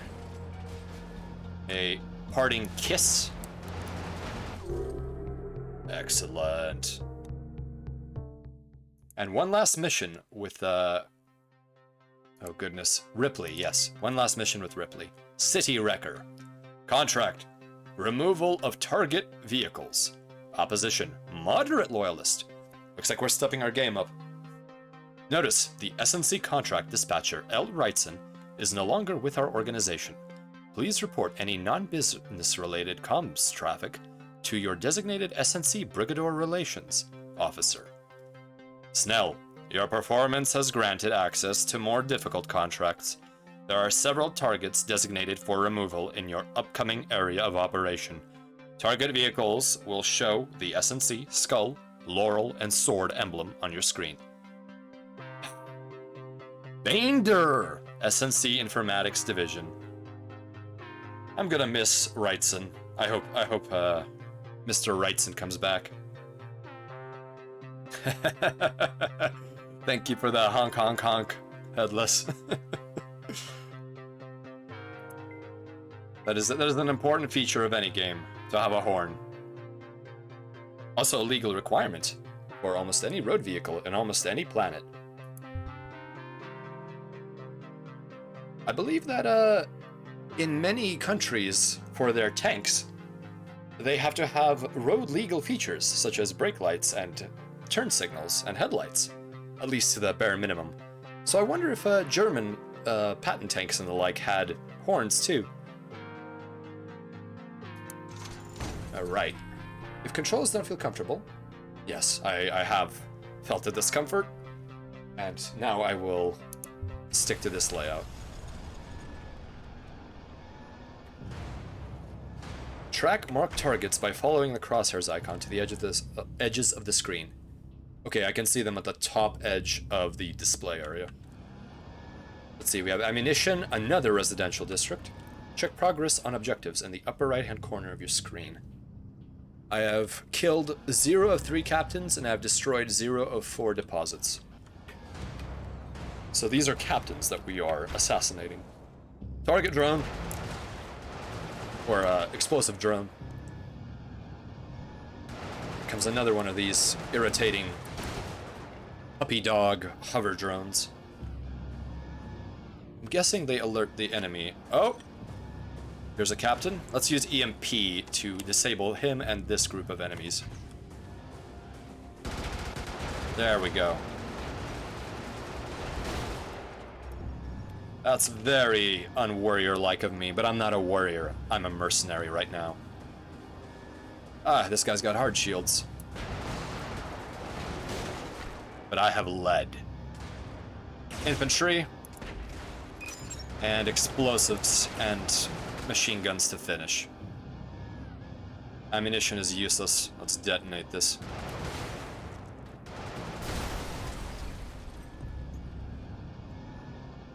That must be lowering property values right now. Unfortunate. Ooh, got them all in one salsa induction round. Incoming drone. I will simply pound it. Firing off another EMP grenade. Take out the captain. And the tank. Another hover drone. How fast could I slam the ground? That's really fast.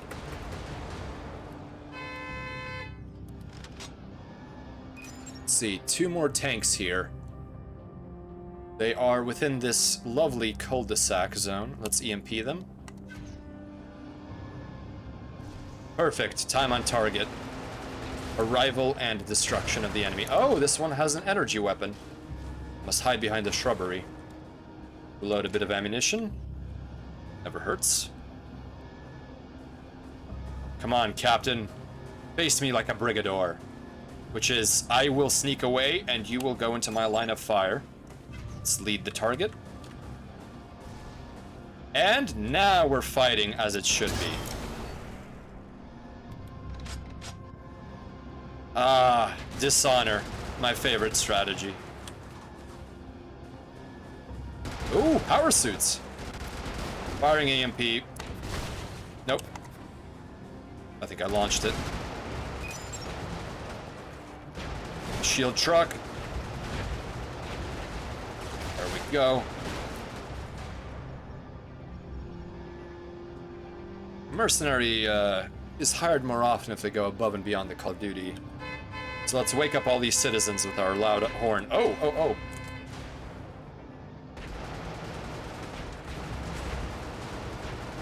oh. EMP out. Oh, nope, that went short. Oh, interesting. It did not actually. It had a big enough blast radius.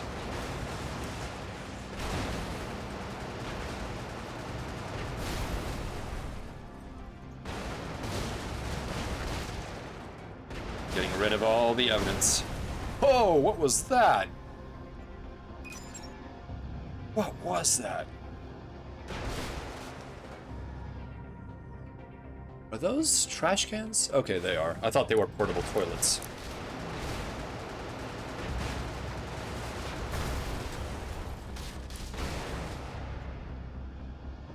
And I think we are wrapped up here.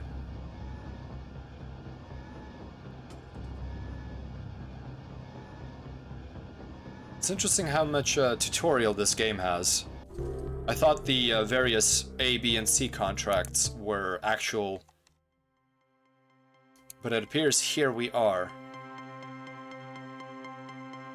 0-0, 2nd Scout.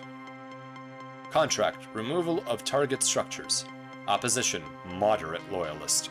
Attention, Alto, Singh, Snell. You 3 are the closest current SNC assets in Letterard, so this is open to any one of you. Now that you have the necessary clearance, the SNC will begin assigning you key infrastructural targets, in this case a series of comm towers. Destroying them will weaken the local opposition's ability to raise a general alarm. Mind the explosive hazards. Alright, let's see how this loadout works. Oh, I see. I get to now pick which one of these I get to use. However, it does not appear that I get to adjust the weapons in question.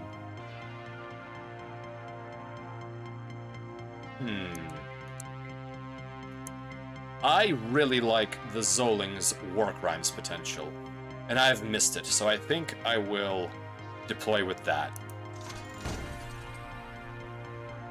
This one has a smoke dispenser, which I would have much preferred the EMP launcher, but it's not available to me. It's time to brrr.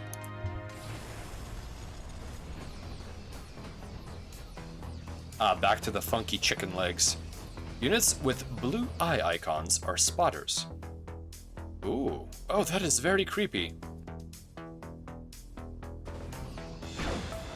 Oh, they can hear that. Oh, no. Big brother, I did nothing. If a spotter sees you or takes damage, it will radio for help, showing a radio icon. When that call is completed, the alarm will sound. So either don't get spotted or destroy them quickly.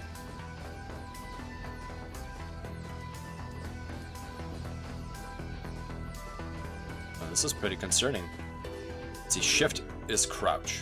When an alarm sounds, all nearby enemies are alerted to your position. An alarm cannot be called off and can be sounded again. Worst of all worlds. Okay, mouse holding our way through. Let's take cover. We can prevent the alarm from sounding by killing or evading a spotter before they can call for help. Alright, let's keep our cursors locked onto these spotters. So for now I'm hidden. So there's 2 in this group right now. That was not an efficient use of ammunition. They have spotted me. Do not complete your alarm call. There we go. Still not used to the chicken walker again.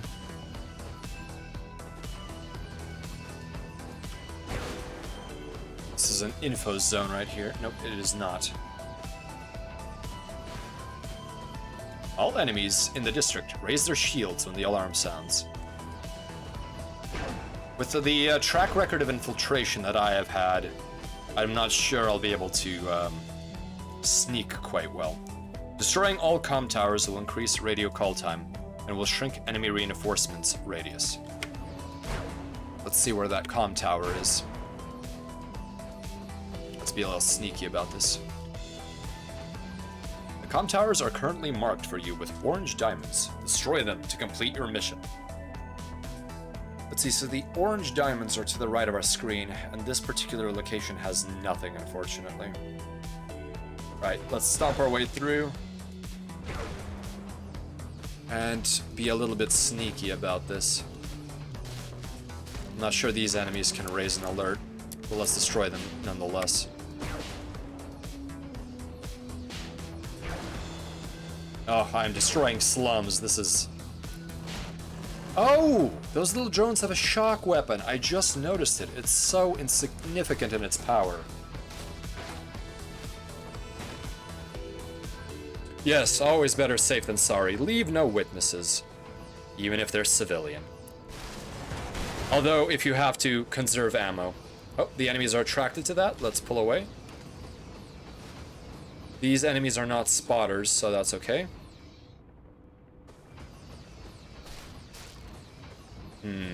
Let's go around this wall. Oh, spotter. Got him. Shielded drone.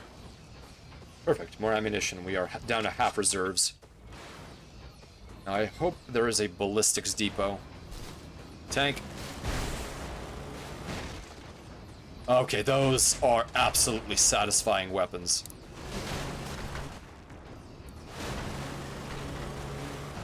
More ammunition for the cause.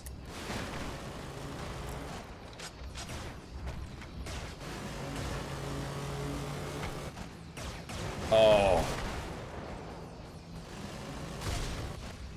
There goes the comm tower.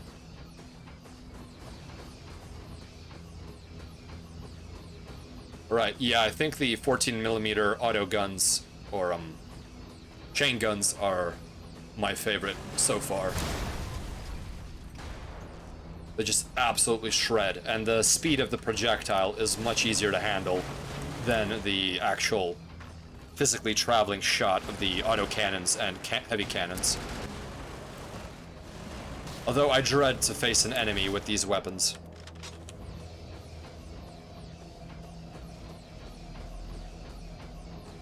Ammunition is a bit of an issue, though.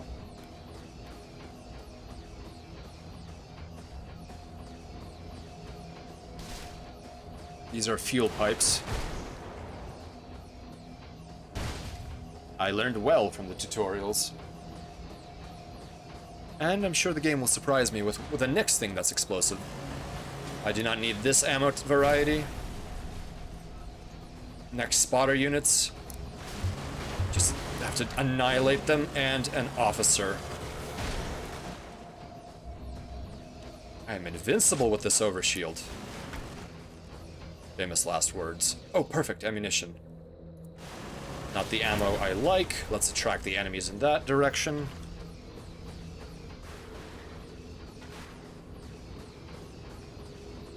I still cannot get over the reverse legs of the Zoling. This is really doing me a disservice.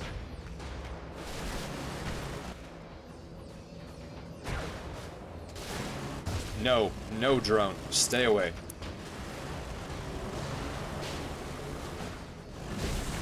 I can afford to burn ammo. There's a depot.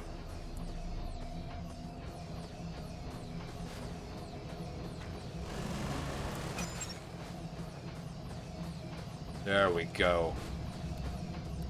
Waste not, want not. Pick up all the ammunition.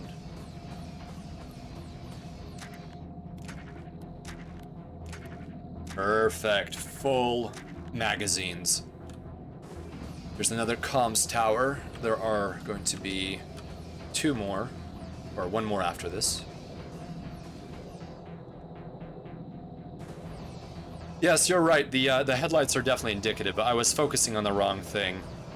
I think I'm so used to seeing knee joints pointing the way I expect them to. But thank you, Attenborough. I will focus on the legs. Man, these plant sprites are just beautiful.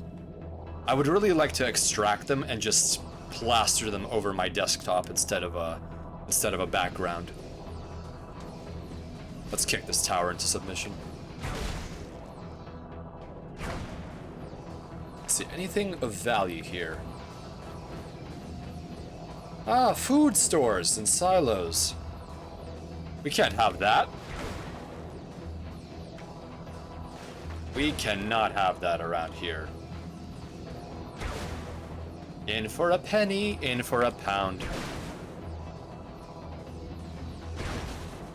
Oh. Not even a single silo should be missed. There we go. Famine will drive out the enemy. On to the next target.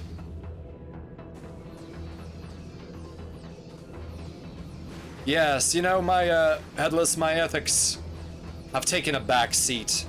And since there is no backseating, which there is backseating, please, if you have any tips, feel free to paste them along. But my consciousness is not allowed to backseat. Yeah, that would be interesting. I think the mechanics are all there for having these things operate in groups. The Mech Commander series has a very similar aesthetic. Actually, if anything, the Mech Commander 1 very much looks like this because it has the voxel graphics. It's a very neat game too. Very charming terrain, just like here. Mission 01. Are you an assassin? Contract. Removal of target structures. Opposition. Moderate loyalist. The nearest loyalist company at fighting strength in Letterard is moving to protect key infrastructure in response to your last mission. Despite this, the SNC has further comm and power substation targets selected for your removal. With advanced warning of Brigadors in the area, panic walls will be a factor. We will brief you in mission on this hazard. I don't know if that's good. Maybe you should brief me now, so I'm aware of what that is. Alright. So the Zoling is a lot of fun, and I think I'm getting used to it. The Kilgore is also sensible. All of them are decent, but I really like the Zoling, and I am a spacer, and while the culture of these spacers is somewhat different from ours, I still feel a devilish affinity. Let's do this. I think this will be the last scenario for the evening. My reserves of mental power are beginning to drain. And a worn-out pilot is a dead pilot. So the spotters will trigger the panic walls. That is not something I want. Panic walls are defensive barriers that will only lower for enemies. I cannot have that. So I'm assuming these are panic walls over here. Allow yourself to be spotted and observe the panic walls activating. Oh. Can they be destroyed is the question. Yes, they can.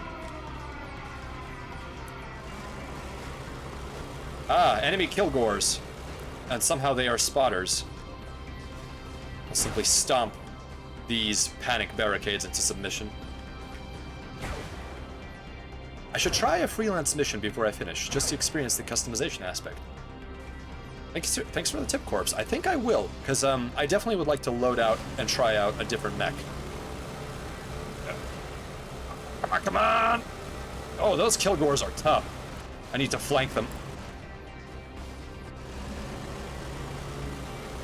There we go. Oh. I cannot imagine how many barrels my dear pilot goes through after each combat scenario. Most autocannon barrels, if they're not made out of exotic materials, you must destroy substations to permanently lower panic walls in a district. Most barrels don't have exactly that long of a lifetime, especially as the caliber and the speed and heat of propellant detonation increase. Bore erosion is no joke, especially for long-range accuracy. The substations are currently marked for you with orange diamonds. Destroy them to complete the mission. Let's see if there's any ammo depots for our ammunition type. Alright. Alarm is active, so all the walls are up. Let's destroy the substations. Spotters. I don't care, I've been spotted already. The alarm is up. Let's see. Where is the substation? There's champion next here. I don't think I will let them out just yet. Oh, the enemy can walk through, that's right. Smoke! Oh, I have put myself in a bad position. Oh, they have energy weapons. And I'm running desperately low on ammunition. This is a problem, to say the least. Yes, ammunition. So that is one issue with these particular weapons. Oh, I've put myself in a bit of a bind. Okay, here we go. Stomp. I'm gonna have to use melee here. Ammo or shield truck. Gonna fire off a smoke so that no one can see us as we melee. Perfect. Alright. Okay, this is getting to be the war crimes I desired. Yes! Spin up the chain guns! I need more ammo! I will only be satisfied with more ammunition. You will not get away, little infantryman. Depleted uranium for you, and you, and you. Civilians. Power stations, there they are. And ammunition of the type I need. Perfect, one down. Two down. Let's avoid reloading under fire, but we may have to. Walk around while we reload. Oh, no. Magazine's full. There's my wrath. Much better. Where are the remaining enemies?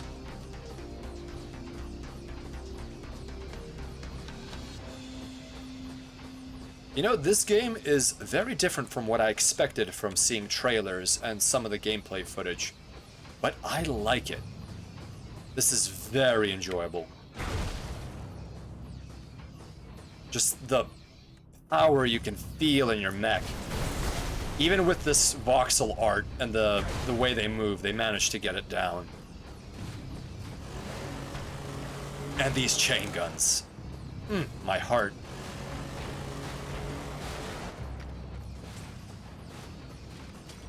Ooh, looks like low-income housing. This is unfortunate, but I must engage the enemy here.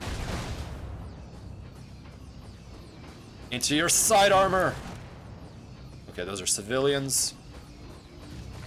Where was the remaining power station? I appear to have missed one. So the walls are still up. Spotter.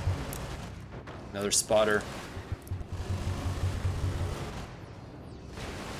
I should not be hitting the frontal armor. Smoke up!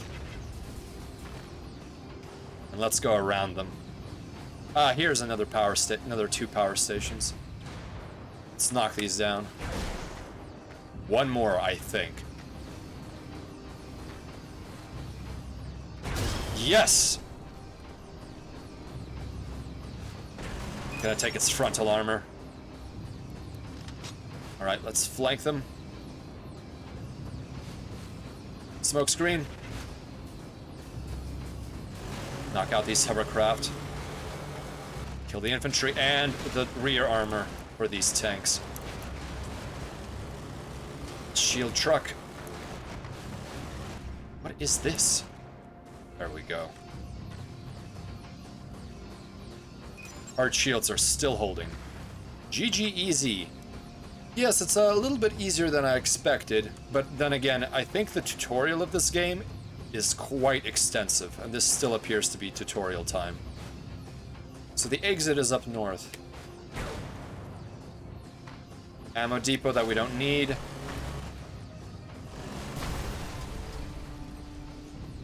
Ammo is at about a third capacity. I don't think we'll be facing much more enemy resistance.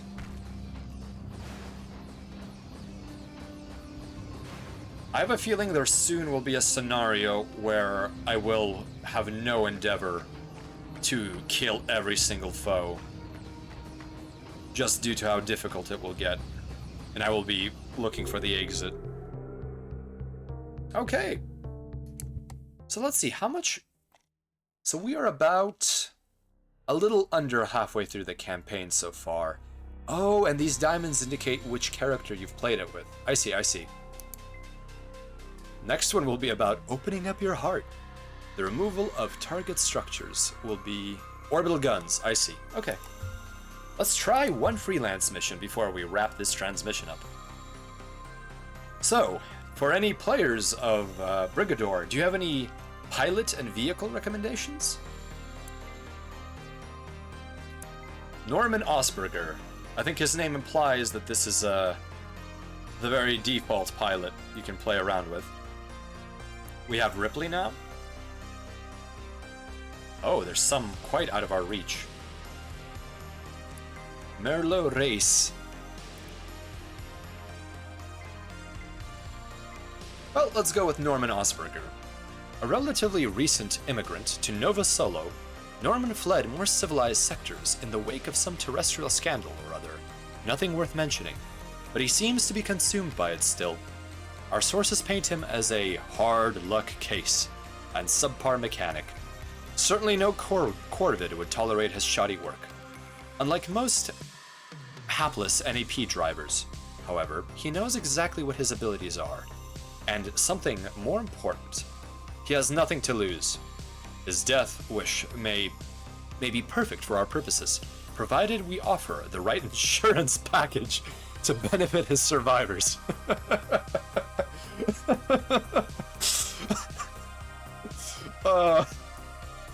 Oh, that's depressing. I'm so sorry, Norman. You look like you're just shit out of luck. Corpse, you recommend the Rat King or Treehouse? Rat King. Where is our dearest Rat King? Oh, for vehicle. Yes, yes. Well, let's go with Norman and give him the Rat King. Mech, Corvid. Requisition. Ho! King indeed! With 2 heavy mounts. Primary mount heavy, secondary mount heavy. Forward speed 2, forward accel 2. Turn speed lacking. Chassis rotation slow. Melee multiplier. I like the look of that. Note, ultra class. 25 damage resist. Aw, Corpse, thank you. This is the power fantasy I have been waiting for. Ultra heavy mechs are some of my favorite things. Anything impractical. I have a hard time believing these things have an uptime of more than an hour or 2 on a side, depending on how many rounds get fired. 2 heavy mounts in a nest of guide wires bolted to a cannibalized bomber fuselage. And who knows how many Corvids inside keeping the things running. Very orcish of them. Lots of little grots keeping the stompa moving. The old school bomber approach to crewing is a cute touch though. Waist gunners, main gunner's seat where the bombardier would sit. Knowing that bolting any more armor to the vulnerable backside would topple the thing over They just stick a dedicated spotter back on there and call it good. You know, that's called making lemonade out of lemons, I believe. Too much of everything and a philosophy of radical inclusiveness, especially bad ideas. The Corvid way. MB, you're a cheeky little bastard, aren't you? So, we need 3 million to unlock all of these heavy weapons. Take a look at the treehouse as well. It's a Corvid Ultra Tank. Treehouse is already an imposing and loaded name. Tank Corvid Treehouse. Ooh, that silhouette. Oh, what the hell is that? That looks like something out of Metal Slug. The mine droppers. That's a mini van on top of a... Oh my god. It's a junkyard on tracks. Primary amount heavy, secondary heavy. Melee damage 5 diamonds. Oh. Mwah, chef's kiss. Normally, if there is a normal for a siege engine made out of old jalopies, you'd expect the cars to be stripped out entirely for something like this. Instead, Corvid engineers keep all the horns and headlights and link them up to the main cockpit controls. When one of these comes rolling in, blaring and blazing like the angels on Judgment Day, the treehouse goes from silly to terrifying in seconds flat. Fortunately, the thing itself doesn't have that kind of acceleration. Keep your distance and don't let the bastard surprise you. Oh, Corvids really know how to live life. This is on the edge, and this is a fantastic style. Good taste, Corpse. Thank you for pointing these out. You know, I want to hear the horn on this, so I think I'm gonna go with the treehouse. I want to know what that, Horn of Jericho, or whatever you want to call it, will sound like. Let's see, so we have the Kraken 90mm chain gun? 90mm beehive? What? Long range, flat arc, small AOV, heavy stun. These Kraken takes the principle of a beehive round and applies it on a macro scale. Oh, rather than packing thousands of millimeter width flechettes into a single casing, Kraken rounds stack 8 depleted uranium rods into a sabot, set to a narrow dispersion. These simultaneous impacts inflict a tremendous shearing effect that can punch a hole in all but the hardiest armor. This extremely high muzzle velocity and set of ultra-dense projectiles also grants the Kraken excellent penetrative power, second only to a Lorentz Force munitions. While that velocity isn't sufficient to crack hard shields the way railgun slugs do, the weapon more than compensates through a much higher rate of fire. I have seen something like this on some of the more primitive warships out there as point defense, and the demonstration footage is something to behold. Attenborough. Kid bashers everywhere kneeling. Yes, yes. This is a junkyard dream. Headless. Everything seems like it's jury-rigged. I think that's the Corvid way. So let's see. We have the Bishop, the 88. So the Kraken seems to be a functional weapon. But let's add a second weapon. I think I will take the Kraken as one of my heavies. And I should also equip a second heavy that isn't also another Kraken. Harvester. Low rate of fire. Otomo. Laser 20 megawatt focusing. Chieftain. Laser 18 megawatt pulsed. Plowman. Chemical projector. That sounds like a war crime. Harvester. Siege howitzer 305mm fuel air explosive cluster. 88 is a cannon using canister munitions. Koning is a Gatling gun 30mm. Like the heavy close-in weapon systems. And Bishop is a smoothbore 140 cannon. I haven't used the laser yet. Let's use a pulsed 18 megawatt laser. Requisition. penetration is low. Pulse laser system that outputs a multiplex of high-frequency modes, all designed to overload shield emitters. Of course, it is also very harmful to solid matter, but when spacers are involved, that's generally a given. The spacer design team seems to have problems getting the optics to handle the load, as the beam scatters with continuous use. Excellent in short bursts, but maintaining any kind of sustained fire degrades accuracy so severely, it is impractical to do so even at short range. The capacity for an unreasonably high cycling rate is retained on the system, however, as I suspect even spacers enjoy a game of chance from time to time. Now that's a bit of a overstatement, whoever is writing this summary. While very effective, the cost of maintenance alone is astronomical, making this weapon as much as a showpiece as a war implement. A metaphor for the spacers, if ever there was one. Yeah, this particular spacer culture is a little different from mine. Although we do not use lasers that much because they do require an inordinate amount of heat sinks to operate for any respectable amount of time. The energy efficiency ratio is very limited. Okay, so how do we select Heavy 2 and Heavy 1 weapons? Let's see here. I'm not quite sure what this interface is doing. Primary... Oh, there we go. I see. That's how it works. So right now we have twin Krakens. So let's set our primary to the Kraken, and the Chieftain will be our secondary.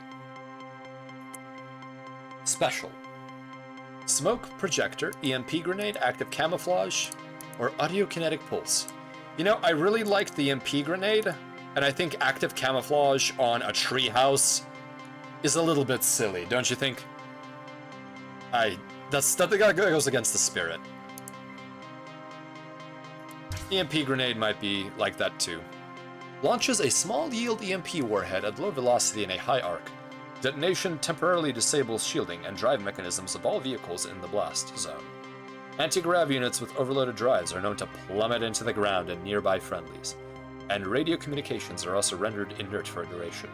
Particularly effective when used in tandem with artillery or high hull impact munitions. Indeed. Now, which operation will we fight in? Orientation? Free space operations may be completed at the Brigador's discretion. Only one objective type is necessary to open the exit gates. Destroy the orbital guns, remove marked targets, remove more than 70% of enemies, or D, any combination of the above.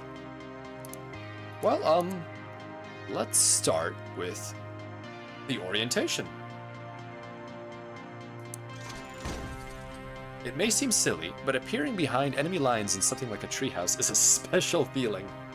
No, I will try that on another deployment. I fully believe you.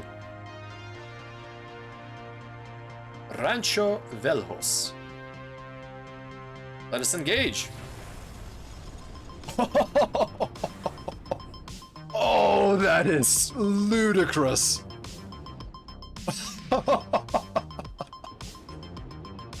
Oh, bless the Corvids for their ingenuity. This is a testament. Let's fire the Kraken. Ah, laser. Oh my, that laser is what I like. Bull rush. Trees are not needed. Oh, this thing just plows through everything. Ooh, generators. Let's fire off a Kraken. Oh. Now let's just bull rush this. You know, for something as absurdly big, it has a surprisingly good rate of turn. I think it's actually better than the Kilgore, at least in my experience. Perhaps it's the fairly tight track radius. Ooh. You know, this Kraken is surprisingly difficult to use. I think I may not be aiming it right. There we go. I'm wasting my laser on this power suit. Bull rush! Ooh. Stay off my shields. Come here! Ha! The Tower of War Crimes, the Tower of Pain. I build Itamnanki, and you will speak my language. Okay, we have... Oh, no, this is a different kind of ammunition. The Kraken uses green ballistic ammunition.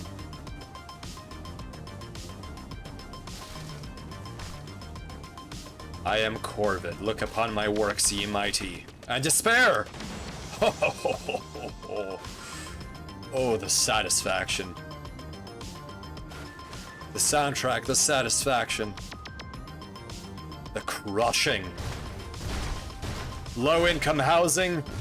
Now it's zero-income housing. You're free to stand on its remains.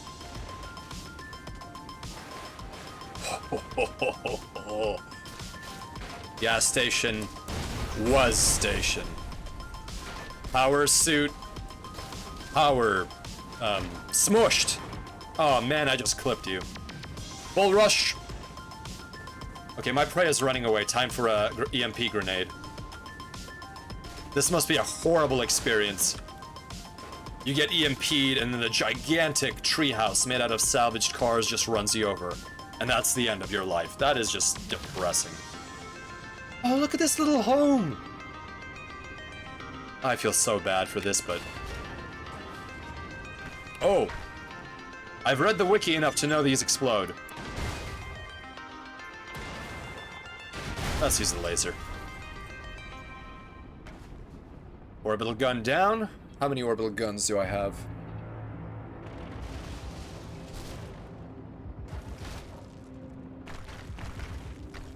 Ooh, bull rush. I hear the Eurobeat in my head. I really need to work on my aim for the Kraken. Corpse, is the Kraken a little hard to use in your experience? The dispersion is unpredictable. Or maybe I'm just aiming wrong, and it's actually a tighter spread than I anticipate. And the fact that it's a flechette weapon. I really doubt you'd want to drift in this thing. Do not presume my intentions. I do not presume that I am smart. At least when the adrenaline is rushing through my system. I mean, I don't want to maybe drift in this thing, but I definitely want to run over the town with it.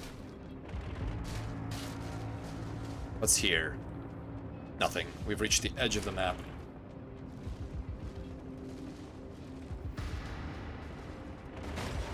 Crush the enemy. Ooh, a hover tank. There's another hover. Oh my, okay. Yeah, the Kraken feels a little off. Oof, what a good weapon. Oh, okay. Yeah, I guess the turret being so high up makes this a little bit different. Oh, here come the enemy. Boost! EMP! There we go. Now you're all sitting ducks.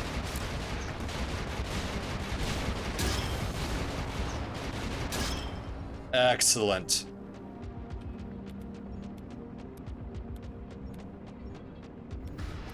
I have a feeling I won't be driving one of these beasts in the campaign, but I am concerned about when I will face it. Oh, excellent ammunition.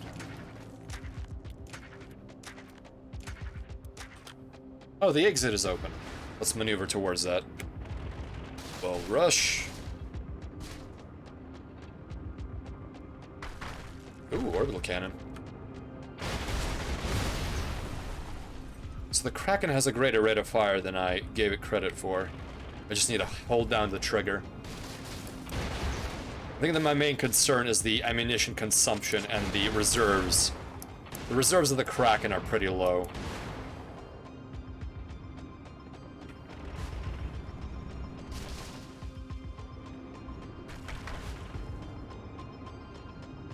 What a big map! I wonder if the sequel to Brigador will have multiplayer, because multiplayer in this sounds amazing. We don't need this ammo kind. depots, 1 out of 4. I guess both, since it seems like as long as you have netcode, you can utilize it for both PvP and co-op. But yeah, it was mentioned that this could be an interesting RTS game, and I think having multiple players would be especially with a campaign. Almost every vehicle makes an appearance in the campaign. Most missions give you a choice between 4 pilots, each with a unique vehicle and loadout. Oh goodness, Roman is raiding. Hello, Roman. Make sure your boarding party is aware that I will not surrender this ship without a fight. How was your night of gaming? What was the mission of choice?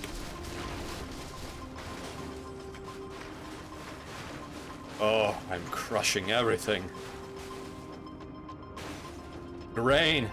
Grain must not be allowed to survive. Bloodborne!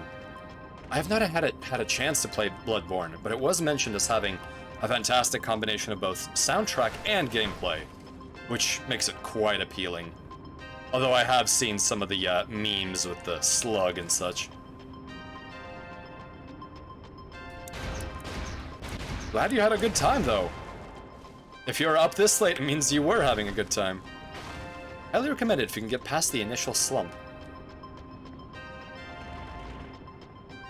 Ah, it's one of those games.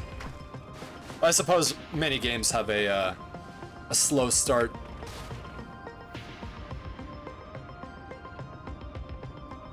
Let me destroy this heavy ammo here.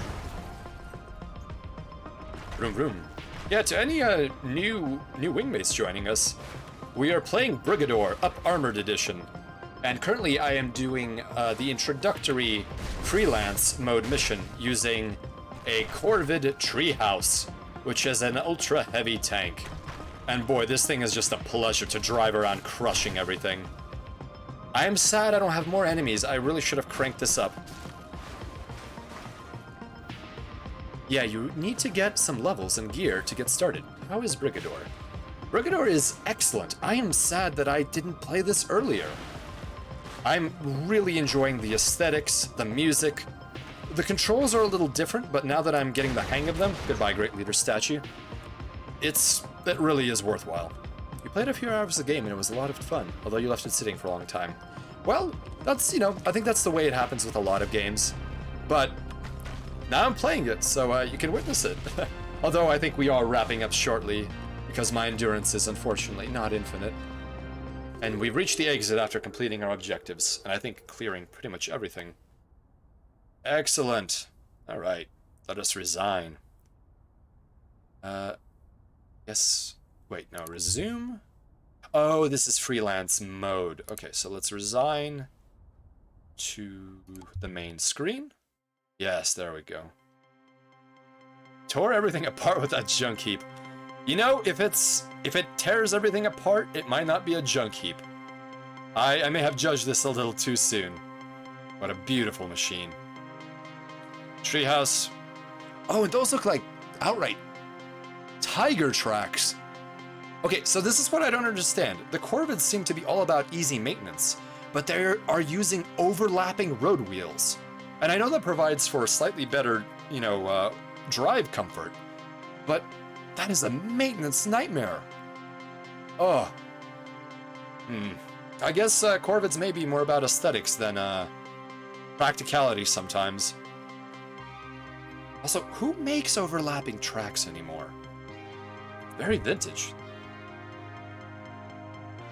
Yes, Gensai. Take it apart using nothing but raw muscle. Oh, I don't know if you jack it. You might have to straight up lift it up with a crane. Yeah, that sounds like an absolute nightmare. All right. Well, Brigador was a lot of fun. I am so glad I had an opportunity to finally play it. But let's terminate the executable for the time being and return to our chat screen here. Ah, fantastic. That was as a little bit, nerve-wracking as all of these action games are, but I think so far we haven't hit the completely mind-breaking parts of it. I definitely love those 14mm chain guns. Fantastic weapons, and I really hope I get to do more war crimes with them. Nothing quite like losing yourself in the madness when, you know, you're pulling both triggers. Alright. Yes. Space crimes for space times. That's how I do it. Actually, I don't. Please don't report that to the Far Sense Coalition Armed Forces that I did any of this. I don't think they have any jurisdiction over Nova Solo, but there are extradition treaties and the like. So shh. Oh no, I don't commit war crimes in my in the colonies that I visit. It wouldn't be good to, as they say, defecate where I eat. Spacers don't have a lot of places where they can meet others of their kind. We don't really go down planet side as often. If anything, I'm somewhat of an outlier, going down planet side and even engaging in activities down there.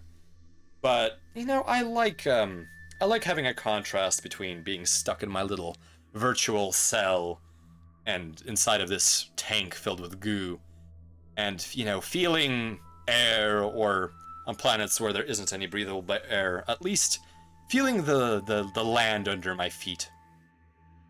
You cannot imagine the stress of going up and down the well so frequently, Alaric. Well, you know, depends on how you go up and down the grav well. Yes, Ray, my and JC, my chair is clattering. It clatters all the time. But there are many ways of going up and down a grav well. Frequently, any planet worth its salt that wants to do heavy commerce will generally build a elevator or a skyhook of some sort. Skyhooks are generally a little cheaper to install, but they do require some more infrastructure. There are also magnetic loops, which utilize the velocity of projectiles traveling along rails to essentially fling a track up into the upper atmosphere. One of my favorite technologies, which I think creates for an incredible visage, is the space fountain. That is where a railgun or some other kind of accelerator is used to propel some sort of projectile up to a station, which then captures the projectile, which still should have some amount of velocity. And this is likely initially a hypervelocity projectile, so it's pretty darn hot. And then it uses a acceleration track to divert that projectile down from or away from its trajectory and fling it back down to the ground station. So basically, it's as if you are floating in the upper atmosphere and someone on the ground is throwing a baseball at you, and that baseball, you capture its kinetic energy as to counter gravity pulling you down, and then you throw that baseball down again to have a reciprocal reaction in order to keep yourself up further.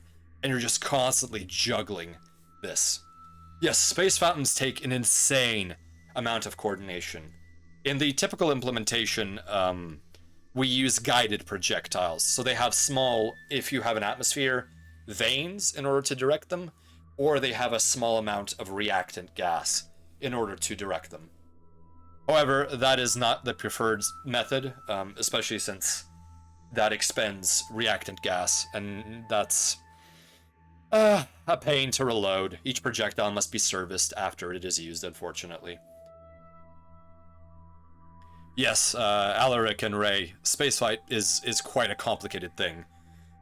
I will probably be doing some mucking about with Kerbal Space Program and Children of the Dead Earth in the near future, and that will definitely demonstrate how much of the coordination and calculation I have delegated to my shipboard computers.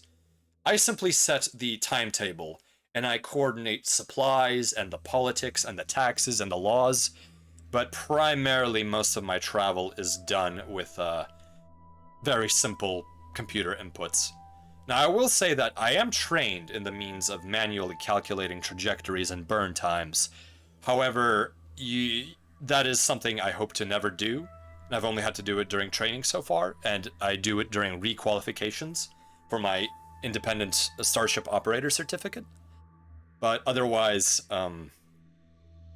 it's boring. It's especially doing it with pen and paper, and get this, they had us do it with a slide rule. I enjoyed using a slide rule, but you know, it's a bit historical. A multi-millennia old technology. Have any of you used the slide rule? I actually have a vintage one in my collection, down planet side in my storage lockers.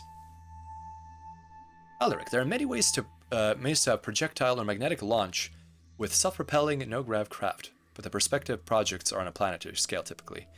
Yeah, it's definitely a massive investment. This is why independent colonies tend to not have them, and we have to use dropships with fusion engines to, land cargo and pick it up. Thus, one of the first investments almost anyone makes is some kind of elevator, skyhook, or other means of lifting cargo for cheap. The Ray slide rule. Ray 0. The slide rule is very important for nav. It is, along with the sextant, and of course a book for reference. That is one thing that has never gone away. I still have in a fireproof safe a printed, non-acid, hardbound book full of astrogation charts, tables, and the like. And everywhere I go, I always make sure I have a physical microprint backup of these star charts and data.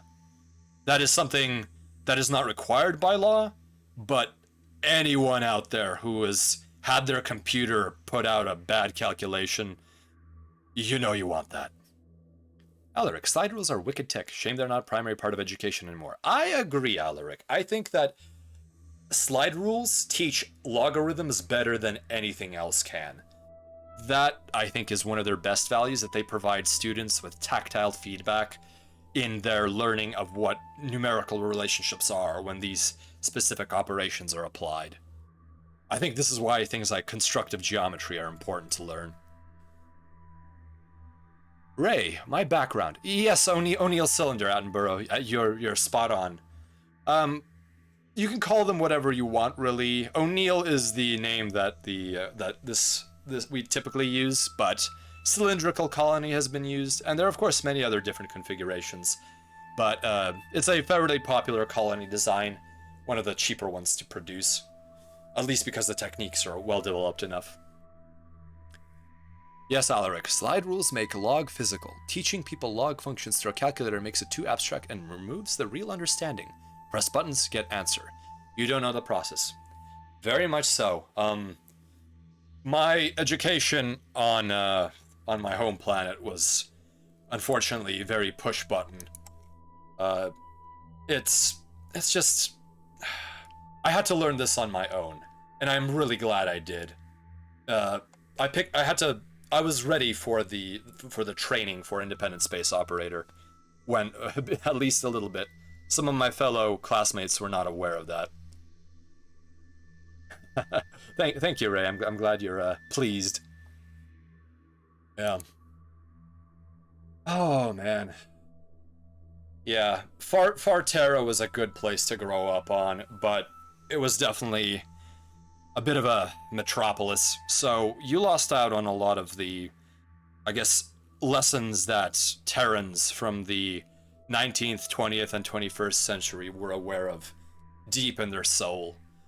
And so that's why I make it a point once I have enough money built up, I go down planet side and I make sure I live like a human being used to. Even if it's with an environmental suit, I have to tread ground with my own 2 feet. Edinburgh. I guess they're also called islands. That you can call it, yeah. Different cultures have different ways of calling their various colony designs and their various layouts. Although I will say, if there are planets with acceptable gravitational levels, typically within what one would consider 0.7 G to 1.3 Gs, that is considered adequate for settlement. Terraforming is not possible in all worlds, but honestly, it is preferred to have steady regolith between you and the void. Plus, it makes protection against piracy so much easier. When you can bury your armaments beneath ground and rock, and even water, it is much more protected than any spaceborne installation. And that's the issue with spaceborne installations. Pirates know their orbits, and adjusting those orbits is so hilariously expensive for something like an O'Neill cylinder, not to mention a massive interruption of the life, because the thrust vector is completely opposite to the rotational vector inside. You can't do both simultaneously. It makes people fall and it makes people hurl. So at best you can get maybe 0.1 Gs before people start feeling it. But even then, you're eating dinner and your plate is slowly trying to crawl away from you. Can you imagine you have something like, I don't know, an apple on the table and it just keeps wanting to fall over? But there's a reason furniture is always designed with a lip, so that things stay put. And why magnetization is so popular. A passive way of keeping things where they should be. Yes, space debris is an enormous problem. We have special craft to take care of that, using these enormous, what one would describe as, I guess, membranes to capture them. This is only done for commonly used orbits where there's been an accident. Typically, if it's an orbit that no one really cares about, or if it's just the void of space, no one will go salvaging anything. It really is more like picking up litter off the sidewalk than, picking up litter off of a desert wasteland. You can do it, but no one's there to appreciate it, unfortunately. Although, you never know. Some wayward soul may think that's, may appreciate it one day. Keeping things where they should be. God, Emperor, Spacer. I am no God, Emperor. I am but a humble, independent space operator, and that's where I like to keep it.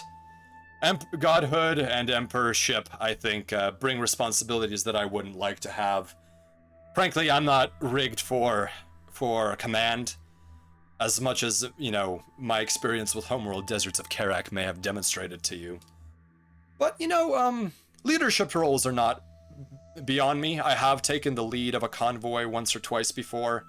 It's not too difficult, but it does start breaking down the more and more entities you add to a group. And assigning capable leaders to other leadership positions is something that takes practice. It takes a keen eye to know who has the right stuff to be a competent and just leader. Although, competent is good enough, I think. Just is just a bonus. I've been under too many flotilla leaders who I would rather not interact with again. The Far Suns Coalition, when I took contracts with it, definitely had some interesting commanders, to say the least. I won't name names for, fear of my life, but that's how it goes. You mentioned that spacers don't use lasers because they're energy intensive. What are your thoughts on Bussard ramjet projectiles? So energy is not so much the issue.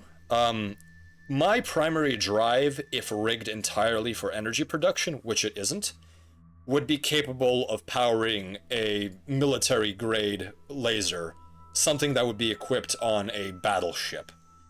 However, that laser demands an entirely massive support structure and targeting systems. Well, the laser dish itself can be used as a targeting system, depending on which particular frequency you're using. If you're using an X-ray laser, that may be straight out, unfortunately. But the targeting systems and the heat sinking. Oh, the heat sinking. The amount of just mass you need to contain the heat from every firing, or to vent after each shot, is just insane. The efficiencies are terrible. So for any independent starship operator, someone who is paying for their own maintenance costs, for their own... Keep in mind, every single kilogram, every single ton I carry is wasted delta V. That mass will never bring profit. So while I do have some trinkets and some things, for humanity's sake, I do try to minimize weight wherever possible and where within budget. And a laser is just too much weight to justify for the threats that I face, where simple kinetic missiles or the occasional, atomic warhead, which I have a few of, along with my, close-in autocannons, they handle it just fine. I have never really had to use them in anger, so it's more of a backup. My primary weapon is my drive, if anything. I use my speed to escape, and if I can detect pirates before they get to me, I can usually get away, even if I have to hit 50 Gs and actually begin suffering the effects of acceleration that even the tank can handle. Yes, exactly, Raku. Fight or flight, and flight is generally easier, especially since most pirates are not willing or not capable of handling this sort of acceleration. Now, the worst case scenario, even for someone with a courier ship, even someone with an advanced torch drive, is when the enemy has a translation drive. So I ought to mention, the typical technology used for our interstellar jumps, which is also used by the JumpNet to get data across, is a wormhole tunneling technology that we call jumping. There's a name for it, for the creators of it, as is bound to happen, but we usually don't call it that. It's a bit too long. But we call it jumps, jump drives, sometimes wormhole drives. It depends on which part of the colonial sphere you're in. So jump drives, essentially you use these, I'm gonna call them magic because I don't understand the physics behind them, but these emitters, which use an incredible amount of energy and some kind of supercapacitance material in order to, I believe it was negative energy, to create some kind of negative energy gradient to tear the fabric of space-time apart in a directed manner. These emitter pedals are typically mounted on the back of a ship drive because it's the closest to the magneto-hydrodynamic generators that are built into every drive or power, so there's less conductor to deal with. And so you have to charge these pedals up, and eventually you're able to finally discharge them and bore a hole. Then you use your retro thrusters to basically shove yourself backwards through this tunnel, and you come out the other side. It's a very jarring experience to anyone going through it the first time, but it's the only way of really getting around fast. Your jump range in light years does depend on the quality and the accuracy of your drive and how much energy it can store. But overall, I'd typically do at most 10 light year jumps, and even then that's getting a little sketchy. My drive is rather old and rather cheap, so don't take that as gospel, please. The other type of drive is translation drive.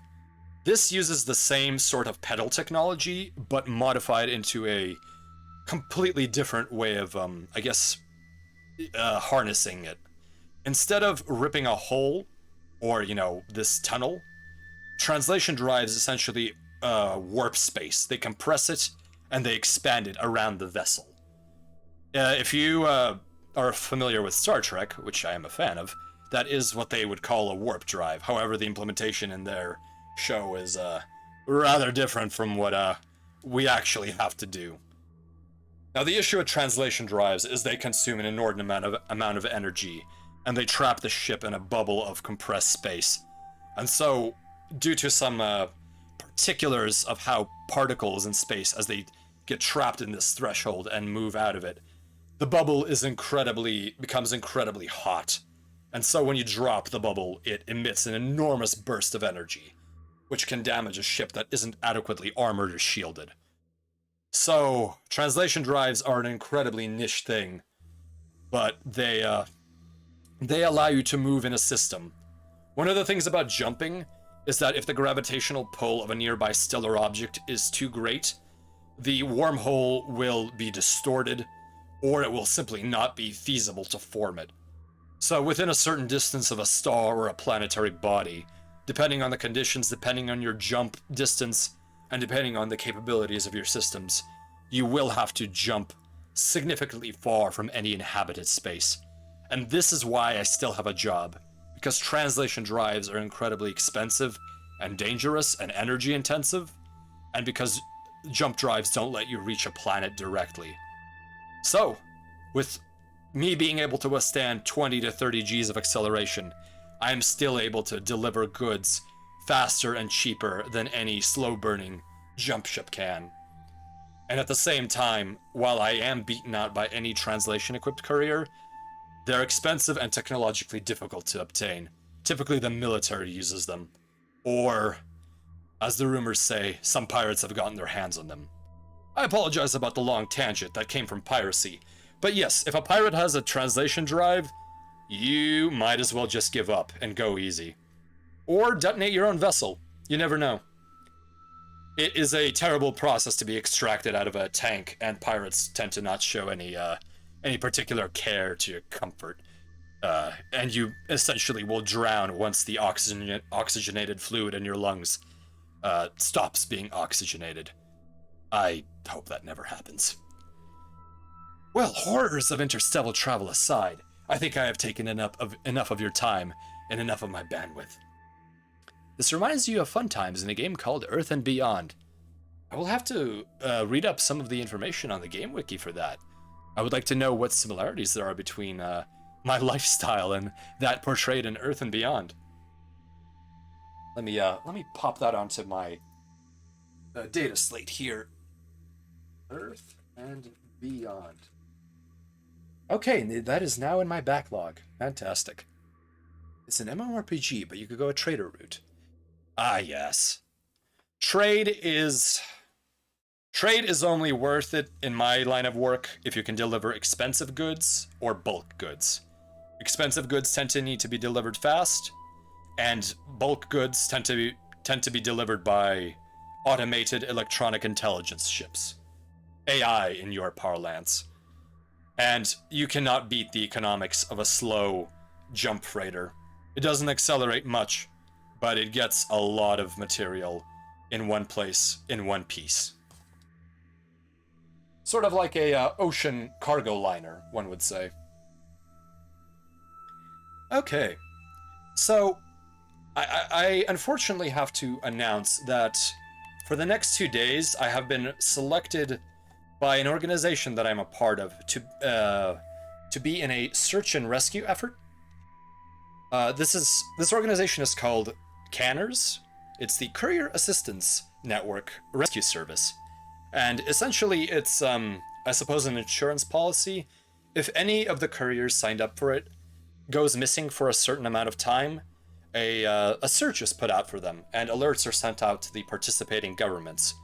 And the 3 governments that participate in it, which is essentially my, where I work, are the Far Suns Coalition, the Void March, which, as its name implies, is the furthest known colonial presence that still has a jump network, and the Judicate of Steel, which is a more core word, but I don't like going to the Judicate.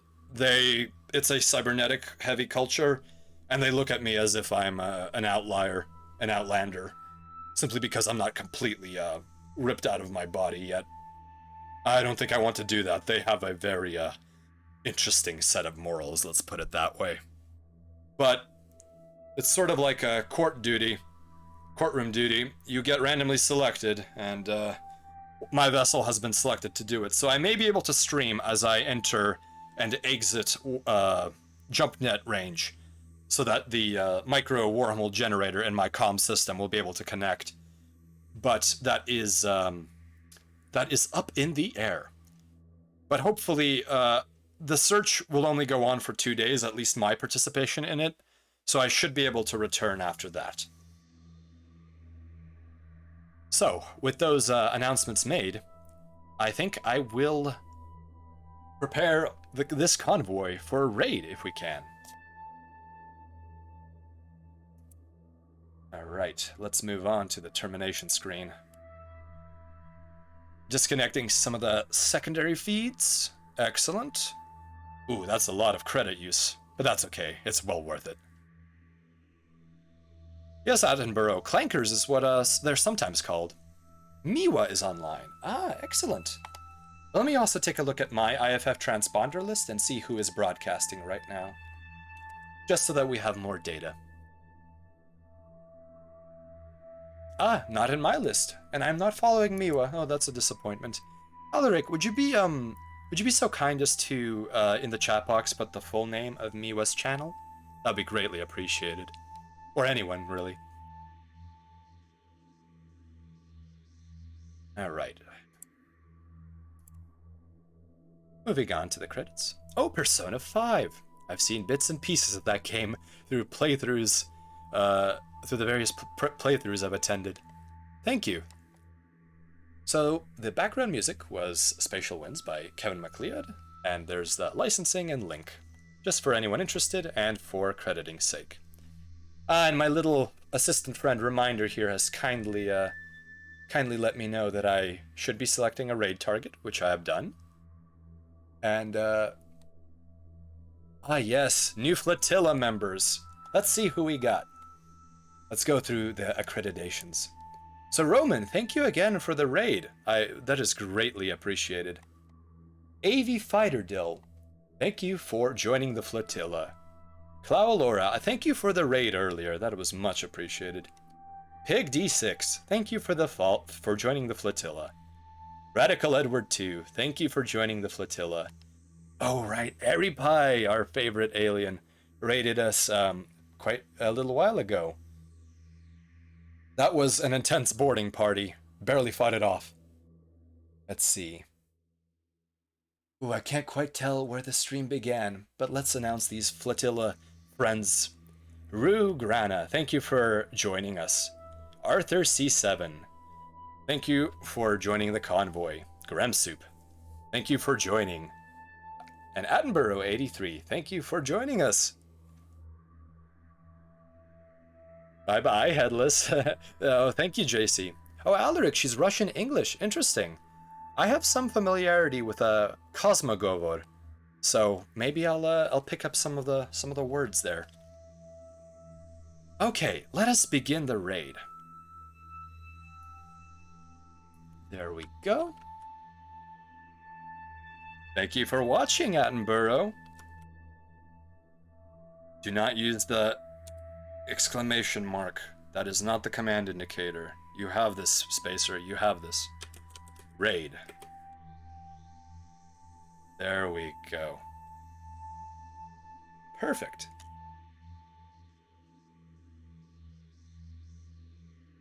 Well, wingmates, thank you for your time. It is greatly appreciated, Corpse. Well, thank you, Corpse. Yes, I have barely scratched the surface, and I will probably be playing this on a time-to-time basis. And I will probably be playing some of it on my own, so I could grind some of the lore to read without, you know, having to subject my viewers to that. Well, thank you for flying with me, everyone. That was greatly appreciated. Alaric, thank you. Maybe I'll see you in the next 24 hours, maybe I won't, but I will announce it on the Twitter channel, as I tend to. Roman, goodbye! I will now hit the raid now button. Okay, everyone, shutting down the connection, fly safe, and keep your propellant reserves topped up. This is Spacer Haywire, signing off.